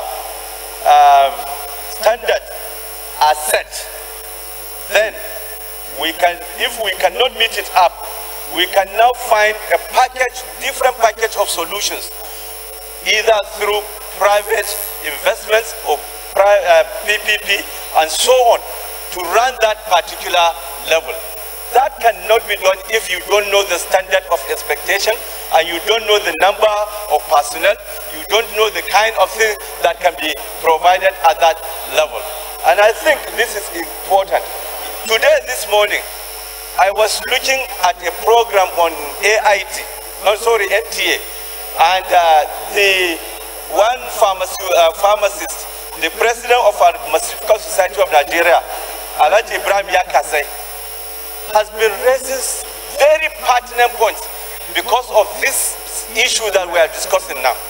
He is saying that for the past 3 years, the Pharmaceutical Society has been asking for the Pharmaceutical Council to be set, because it's only when Pharmaceutical Council is set that errant pharmacies, patent stores, and all that kind of outlets can be standardized, and then they can also punish or they can closure.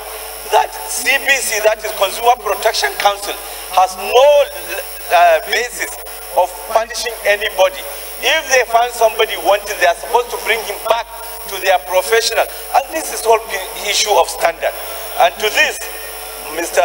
Speaker, I add my voice that this bill should is supported holistically so that our healthcare system is properly planned for, is properly funded for, is properly cared for, and is properly measured. And if anybody fails to perform his own duty, you know that that is the standard, and you can either demote him, or if he has done well, you raise him, or you close, or you close. So these are my little contribution to this bill, and I so support it. Thank you, Mr. Speaker. Last contributor, Honorable Sadiq. Thank you very much, Mr. Speaker. My name is Sadiq Ibrahim. I represent Fufore Song Federal Constituency, Mr. Speaker. I'm from Adamawa State.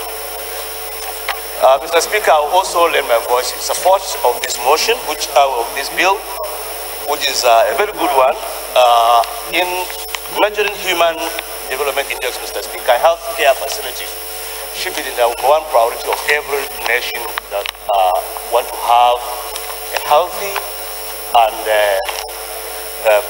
personnel in that country that will develop the economy of the country. Here in Nigeria, Mr. Speaker, my only quarrel with the bill before I go in is that the bill is asking us to set minimum standards for the facilities in our own hospitals. The problem here, Mr. Speaker, is that where is the standard? Do we have standards in our hospitals today so that we can ask which one is the minimum that this bill wants us to establish and which one is maximum? So to me, this bill should have been titled a bill to establish the healthcare facility standards bill, not minimum standards bill. But be that as it may, Mr. Speaker, my support for this bill is total, because today in Nigeria, Mr. Speaker, most of our hospitals, if not all, they do not even have any standards, much less of talking about the minimum. Today in Nigeria, you can establish a hospital for as long as you are a medical doctor. All the law requires you to do is to submit your own certificate of qualification as a medical doctor. Nobody says where a hospital should be sited and what kind of building should the hospital have, and the standards should have been that before you establish a hospital, it's like establishing a faculty in a university. If you want to establish a faculty, for instance, of mass communication in a new university, the law requires, and the Nigerian University Commission has set up standards that you have to have so much number of professors, so much number of equipment, this, and that. But establishing a hospital in Nigeria has no standard, much less of a minimum standard. Hospitals ordinarily, Mr. Speaker, should have lifts, escalators to take people up there, or if it is a bungalow, there should be a way where you can wheel down an invalid person or a physically challenged person how to go in there. However, what this bill wants us to consider is the healthcare facilities. What are the healthcare facilities? Before you talk about facilities, you have to talk about the personnel. And in looking for personnel in Nigeria, we don't even have them. How many medical doctors we have? What is the standard for a medical doctor to open his own medical clinic? We don't have whether he should be a consultant in one area or not, or how many doctors can come together and establish a hospital. All these standards we don't have for the personnel first before we start talking about the medical facilities. So this bill is asking us to start from somewhere, and it's gladdening that if we pass this bill into law, the minimum qualification for establishing hospital will be there, and what equipments will be there will also be established, so that from there we can now set standard and then look at what is minimum and what is maximum and what is standard for establishing a medical health facility. Thank you very much for this opportunity, Mr. Speaker, and I hope other speakers can also key into this and support the passing of this bill for second reading. Thank you very much. Obviously, I've ruled that Honorable Sadiq will be the last speaker. By that time, Honorable Osai, your hands wasn't up, so I'm bound by my words. It's a matter of honor. So I'll put the question, and the question is that the bill be now read the second time. Those in favor of the motion say aye. Those against it say nay. The ayes have it. Clerks invited to read the long title of the bill. Honorable Speaker, honorable members, a bill for an act to establish the minimum standards for healthcare facilities and for related matters. Second reading. being referred to Committee on Health Institutions. Fourth order of the day, honorable colleagues, a motion on call for control of galley erosion in Isukwetu, Umonachua Federal Constituency of Abia State, standing in the name of Honorable Nkiruka Oyezucha. Honorable Nkiruka is now invited to move the motion. Thank you, Mr. Speaker. I am Nkiruka Oyezucha. I represent the good people of Isukwetu Federal Constituency. Mr. Speaker, I'm from Abia State. May I move the motion on the call for control of gully erosion in Isukwetu Federal Constituency of Abia State. The House notes the devastating effect.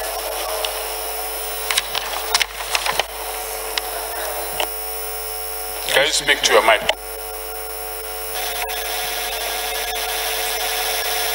The House notes the devastating effects of gully erosion that is ravaging many communities and threatening significant parts of Isukwetu Federal Constituency of Abia State.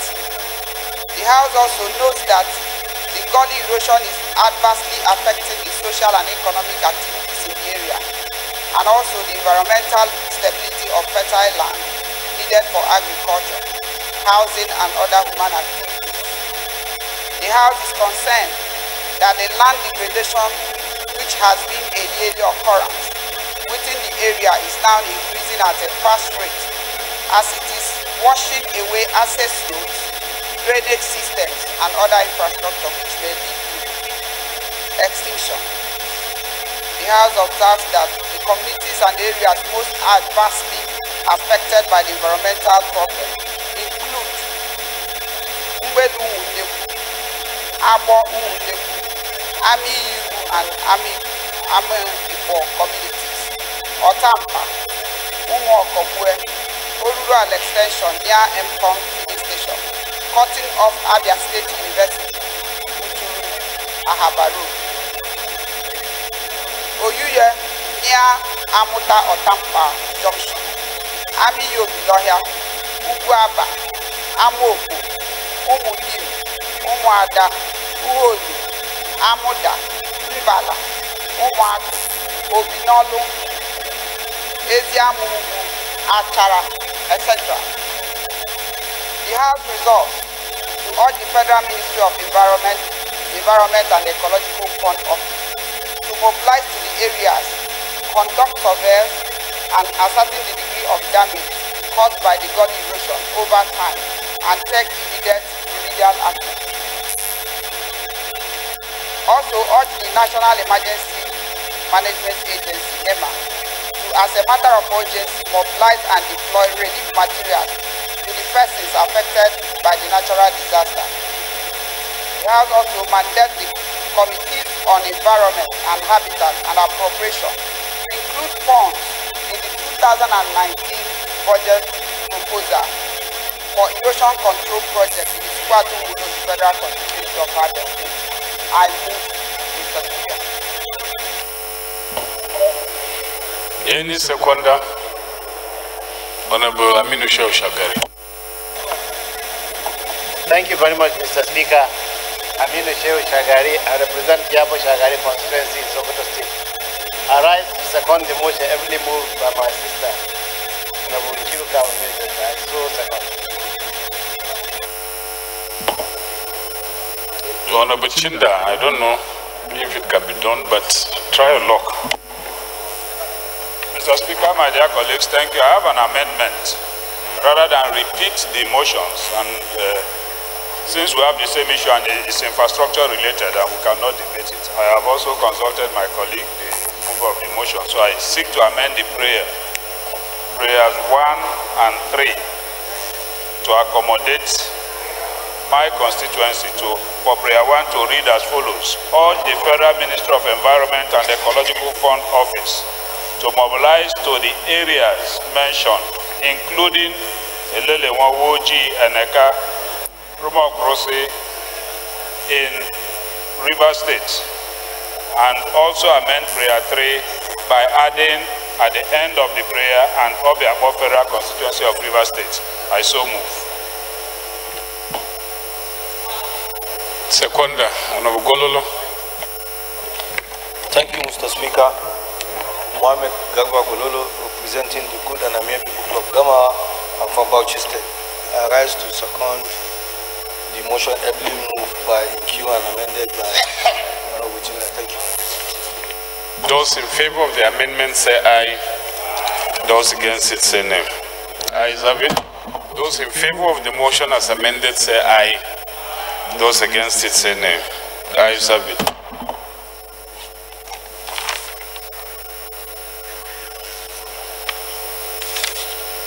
Fifth order of the day, honorable colleagues, a motion on needs for immediate intervention to prevent the imminent annihilation of Age community in Keromo, local government area of Bayelsa State by ocean surge and erosion. Standing in the name of Honorable Frederick Abedi. Honorable Frederick is now invited to move the motion.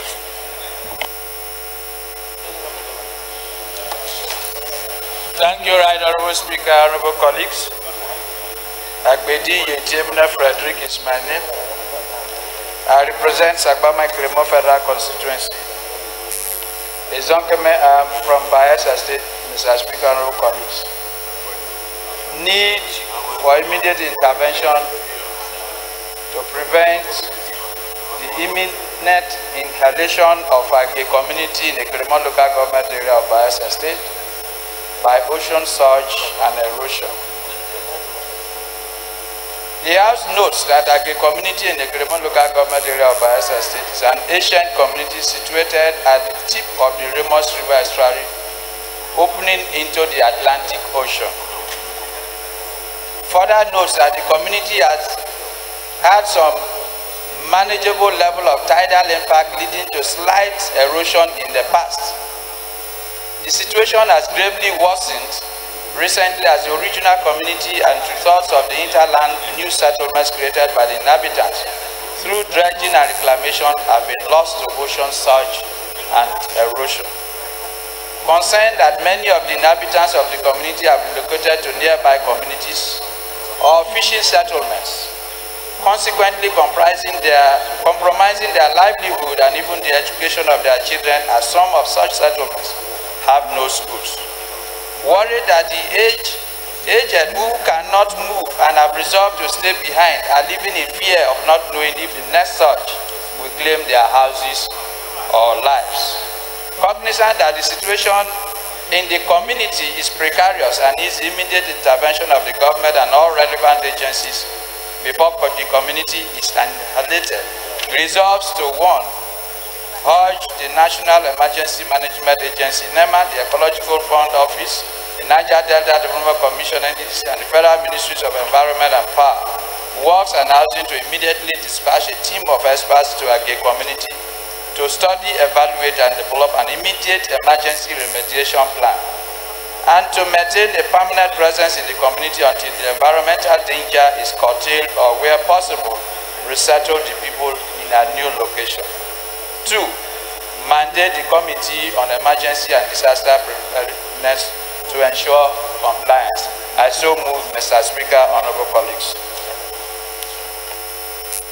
Seconder, Honorable Marin.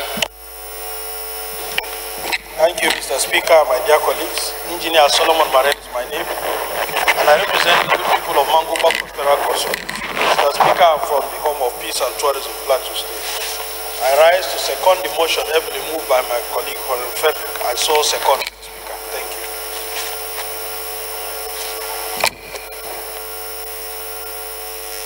This is a disaster-related motion, so I put a question in line with the provisions of our rules. Those in favor of the motion say aye. Those against it say nay. Ayes have it. Chairman rules and business, I think the agreement is that you move for us to step down consideration of the Eurobond, the item 6 on the other paper. Thank you, Mr. Speaker. My dear colleagues, I rise to move that item number 6 on the order paper be stepped down by the order of the court. I so move. Item stepped down by leave of the House.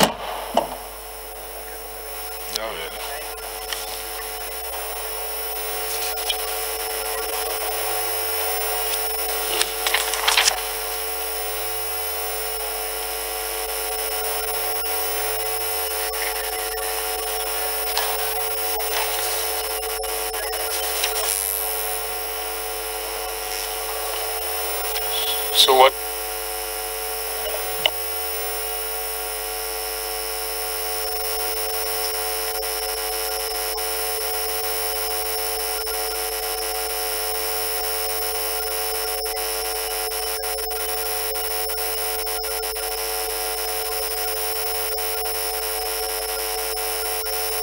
Chairman, rules and business, please equally move that we step down item 7 on the other paper. They're not done with the work. Thank you once again, Mr. Speaker. I'm okay, Jeff, and I represent the good people of Buruku from Benue State. Once again, I rise to move that the House do step down item number 7 on the order paper for further consultation, legislative input. I so move. Item 7 on the order paper, step down by leave of the House.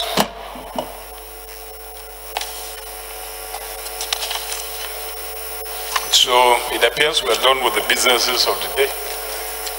Pardon? Okay.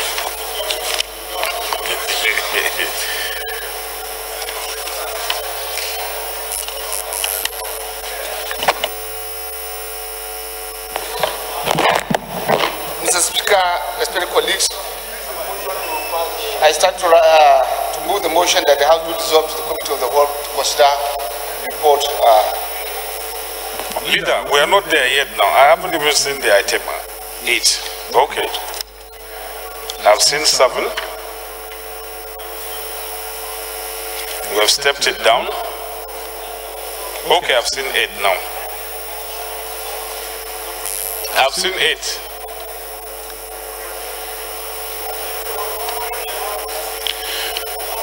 The 8th order of the day is consideration report of the Conference Committee on the Bill for an Act to establish the Nigeria Maritime University, occurring Koko in Delta State, and for related matters.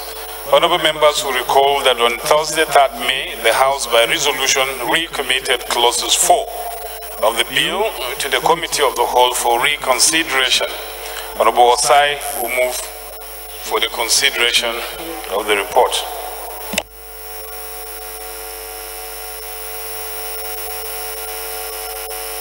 Thank you, Mr. Speaker, distinguished honorable colleagues. I remain Honorable Osai Nicholas Osai. I represent local Plenary constituency of Delta State. I move that the House do reconsider the report of the Conference Committee on a Bill for an Act to establish the Nigeria Maritime University of Kuku in Delta State and for related matter HB 1032 and approve the recommendation therein. I so move, Mr. Speaker.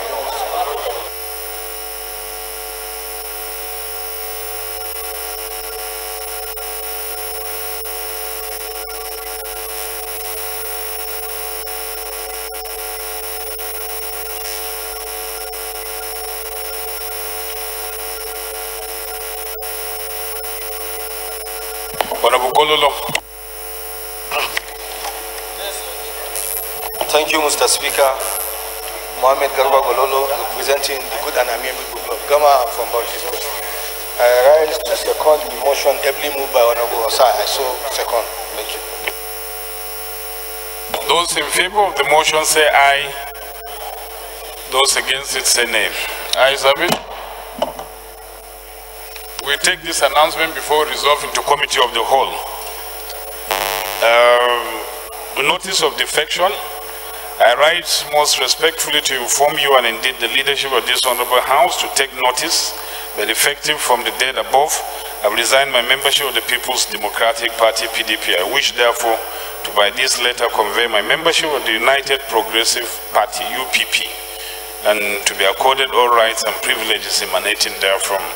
This defection is as a result of irreconcilable conflicts in my party and in accordance with Section 68(1)(g) of the 1999 Constitution as amended. While assuring you of my continuous support, my cooperation and loyalty to the legislative agenda of the House, please accept the assurances of my warmest regards as always. Announcer Honorable Tony Wood. This one is from Honorable Comrade Akilaja J. Joseph. After due consultation with my constituents and stakeholders in my constituency, the Ondo East West Federal Constituency of Ondo State, and also considering the political development in the country, I, Honorable Joseph Iranola Akinlaja, hereby inform the Right Honorable Speaker and my honorable colleagues that I'm changing my political affiliation from People's Democratic Party, PDP, and defecting to Zenith Labour Party, ZLP, with effect from 18th of September 2018. I thank you for your exemplary leadership, sir. Accept the assurances of my warmest regard. You are sincerely Honorable Akinlaja Joseph. This one is from Honorable Dr. Olatoye Temitokpe Sugar. Letter of defection from All Progressive People's Congress, APC, to Action Democratic Party, ADP. I write to notify your good office, my honorable colleagues, and the general public of my withdrawal as a member of the All Progressive People's Congress, APC, to join the Action Democratic Party, ADP. As from this day, 4th of October 2018, this decision is based on non-uniformity of the All Progressive People's Congress, APC, and parallel Congress organized across the state. Thank you. Yours faithfully, Honorable Dr. Olatoye Temitope Sugar. Last but not the least, from Right Honorable Jeff EY, announcement. On the 24th of July 2018, during plenary, I announced resignation of my membership of the All Progressive Congress, APC. I said then I would make my next step known after due consultation with my people. My dear colleagues, soon thereafter, while we were on recess, the consultations took place and I registered my membership with the People's Democratic Party. On the 4th of August 2018, my new party, the PDP, has graciously nominated me as their senatorial candidate for the Benue Northwest Senatorial District. I wish, Mr. Speaker, my honorable colleagues, and indeed the entire National Assembly bureaucracy to take notice. Thank you, Honorable Okeje, for announcing. Deputy Leader.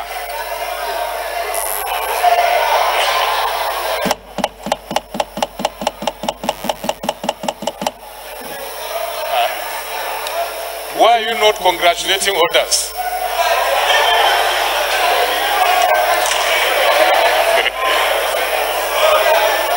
Deputy Leader.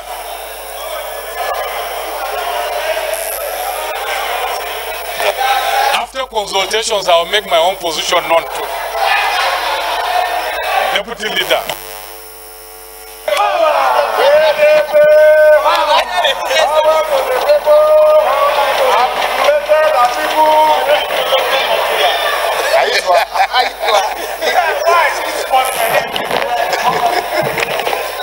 Mr. Speaker, respected colleagues, I move to write, to move that the House will dissolve the Committee of the Whole to consider the post.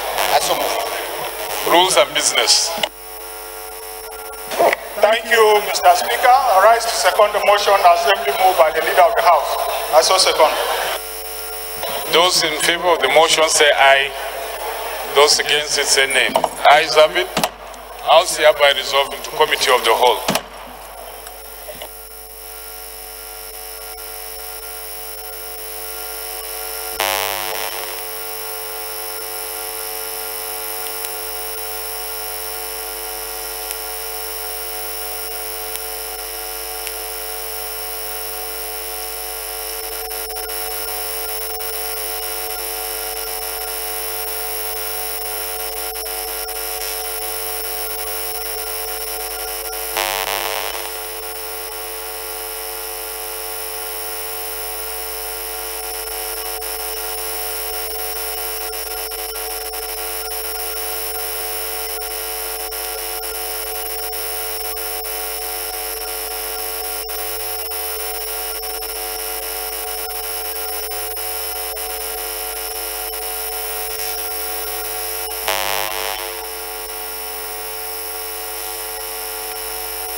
Honorable colleagues, please can you please take your seat?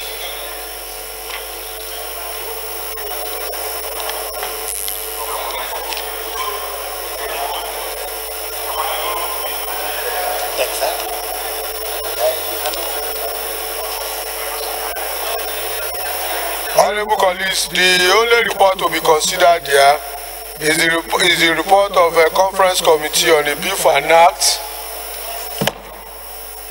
to establish the Nigeria Maritime University Okeren Koko in Delta State and other related matters, 2018 House Bill 1032. And I invite the sponsor of the bill. Is it the chairman Maritime Services or sponsor of the bill? Okay, chairman conference committee to please present report. But I would want honorable colleagues to please pay attention to this version that is harmonized, because it has about 5 sources of funding, and we don't know the implication on the revenue generation of Nigeria. Thank you very much.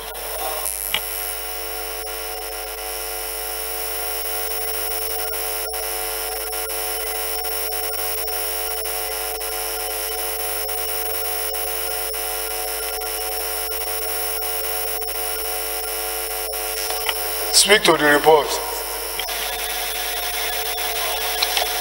Thank you, Mr. Chairman. The conference committee, after thorough scrutiny of both the Senate and House of Representatives versions of the bill, recommended to adopt the House of Representatives version for consideration with clause 4. As regards clause 4, that was what the conference committee did, adopting the House version. So what you have seen in this the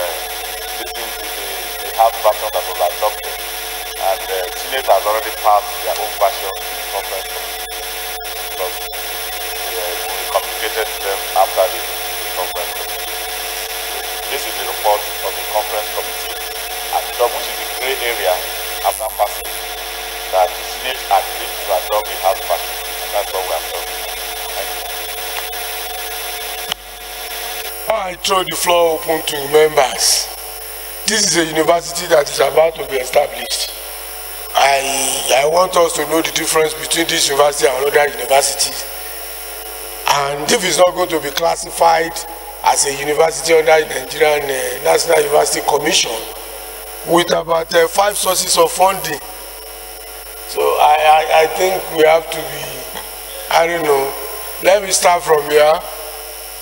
I will take Dambara. Dambara, that's not your seat. But because it's committee of the whole, you are starting, don't argue. So I'll start from here, come here. I'll start with Dambara, then Wase. Go to OK Jeff, then I'll come here, take Nasir Ahmed. No, Bago, we have to look at this when this thing gets to the president.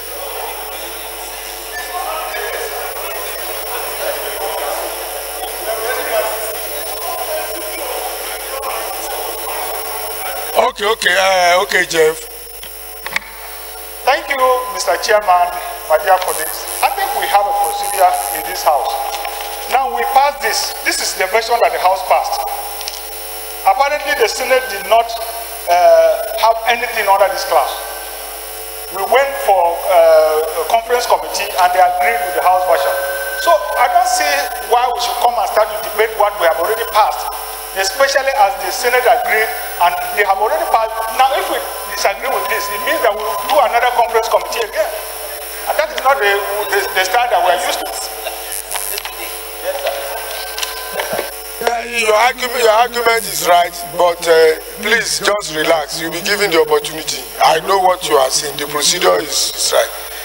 This that I'm looking at, I don't think it will be assented to by Mr. President. It will never be assented to. Why are we deceiving ourselves? Why are we deceiving ourselves? About 5 sources of funding for one school. And you say because it's a conference committee report. What conference committee report? No, it's not about making a point. It's either we are taking it out and go and look at it all over again. The president properly please. We cannot be sitting here every time and pass law that will not be assented to.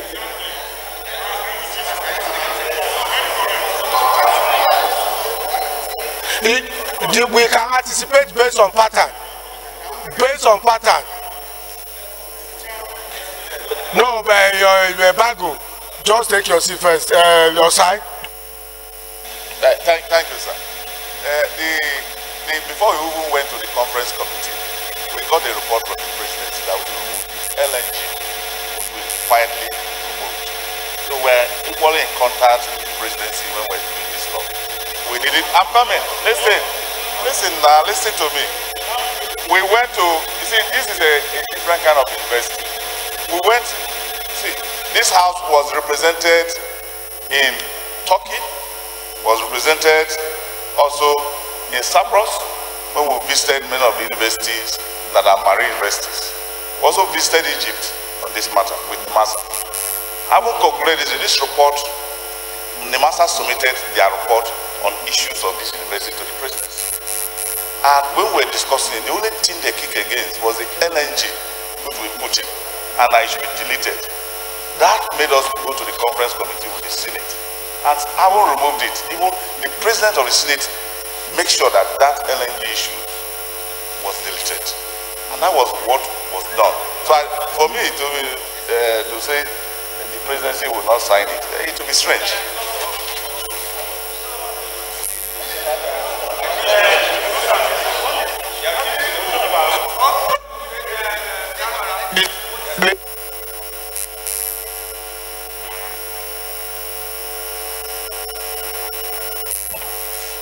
Now we have a report of conference committees that have been taken. So the clause 4 has been agreed upon. So clause 4, do we pass? Clause 4. So we have to put it to question now. We have to put it to question. Those in favor of the amendment of clause 4 say aye. Those against say nay. The nays have it. Leader.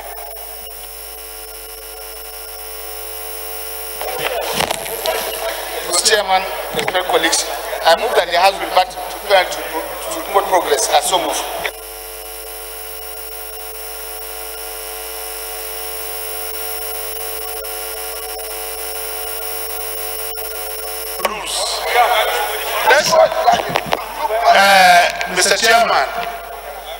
Mr. Chairman, I think we have to be procedural on this issue. Rules and business. There's no motion here. There can't even be a motion on this. Honorable colleagues, we have all suddenly forgotten that when we are considering bill clause by clause, we are actually voting.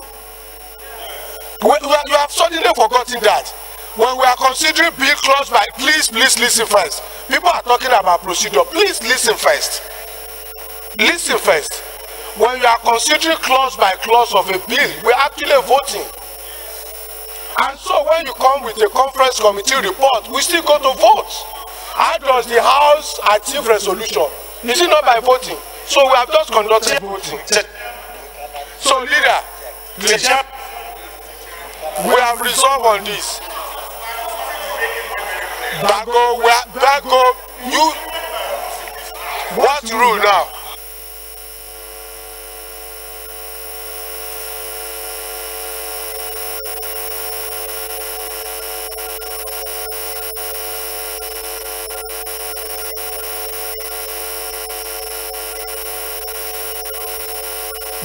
You are not the presiding officer. Leader takes your seat. You are not ruling on behalf of the House. But what I've just said is the most important one. We should not forget the fact that the only way the House reaches resolution is by voting. So even when you say clause 1 carried, we are still voting. So what we have just suddenly done now is to take a vote on the conference committee report. And so there's nothing not procedural about it. I don't know why people want to force their issues on the House. So, leader, please. Mr. Chairman, I move that the House revert to plenary to report progress. I so move. Chairman, rules and business. I second the motion as moved by the leader of the House. The House will revert back to plenary to report progress.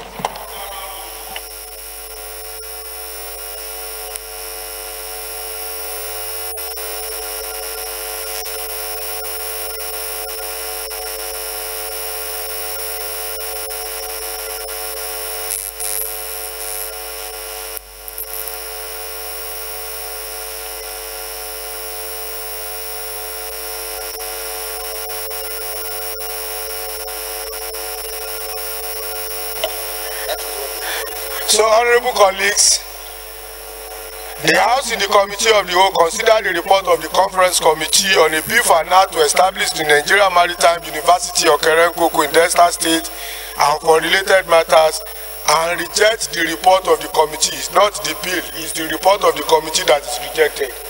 So, leader. Mr. Speaker, I move that the House will adopt the report of the Committee of the Whole. I so move.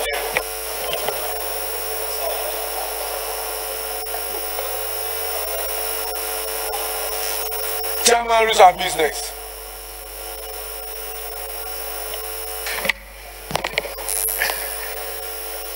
Mr. Speaker, I stand to second.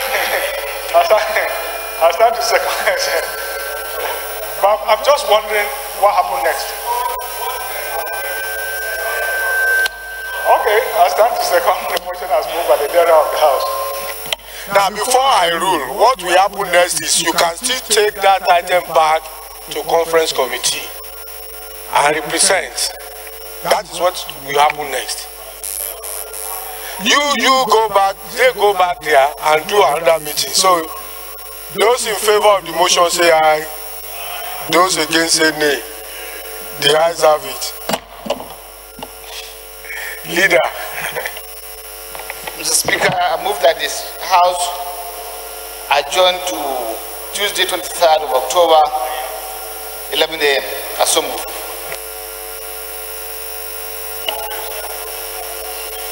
Empty. Honorable Speaker, honorable members, I hereby second the motion as ably moved by the leader of the House for adjournment. Thank you.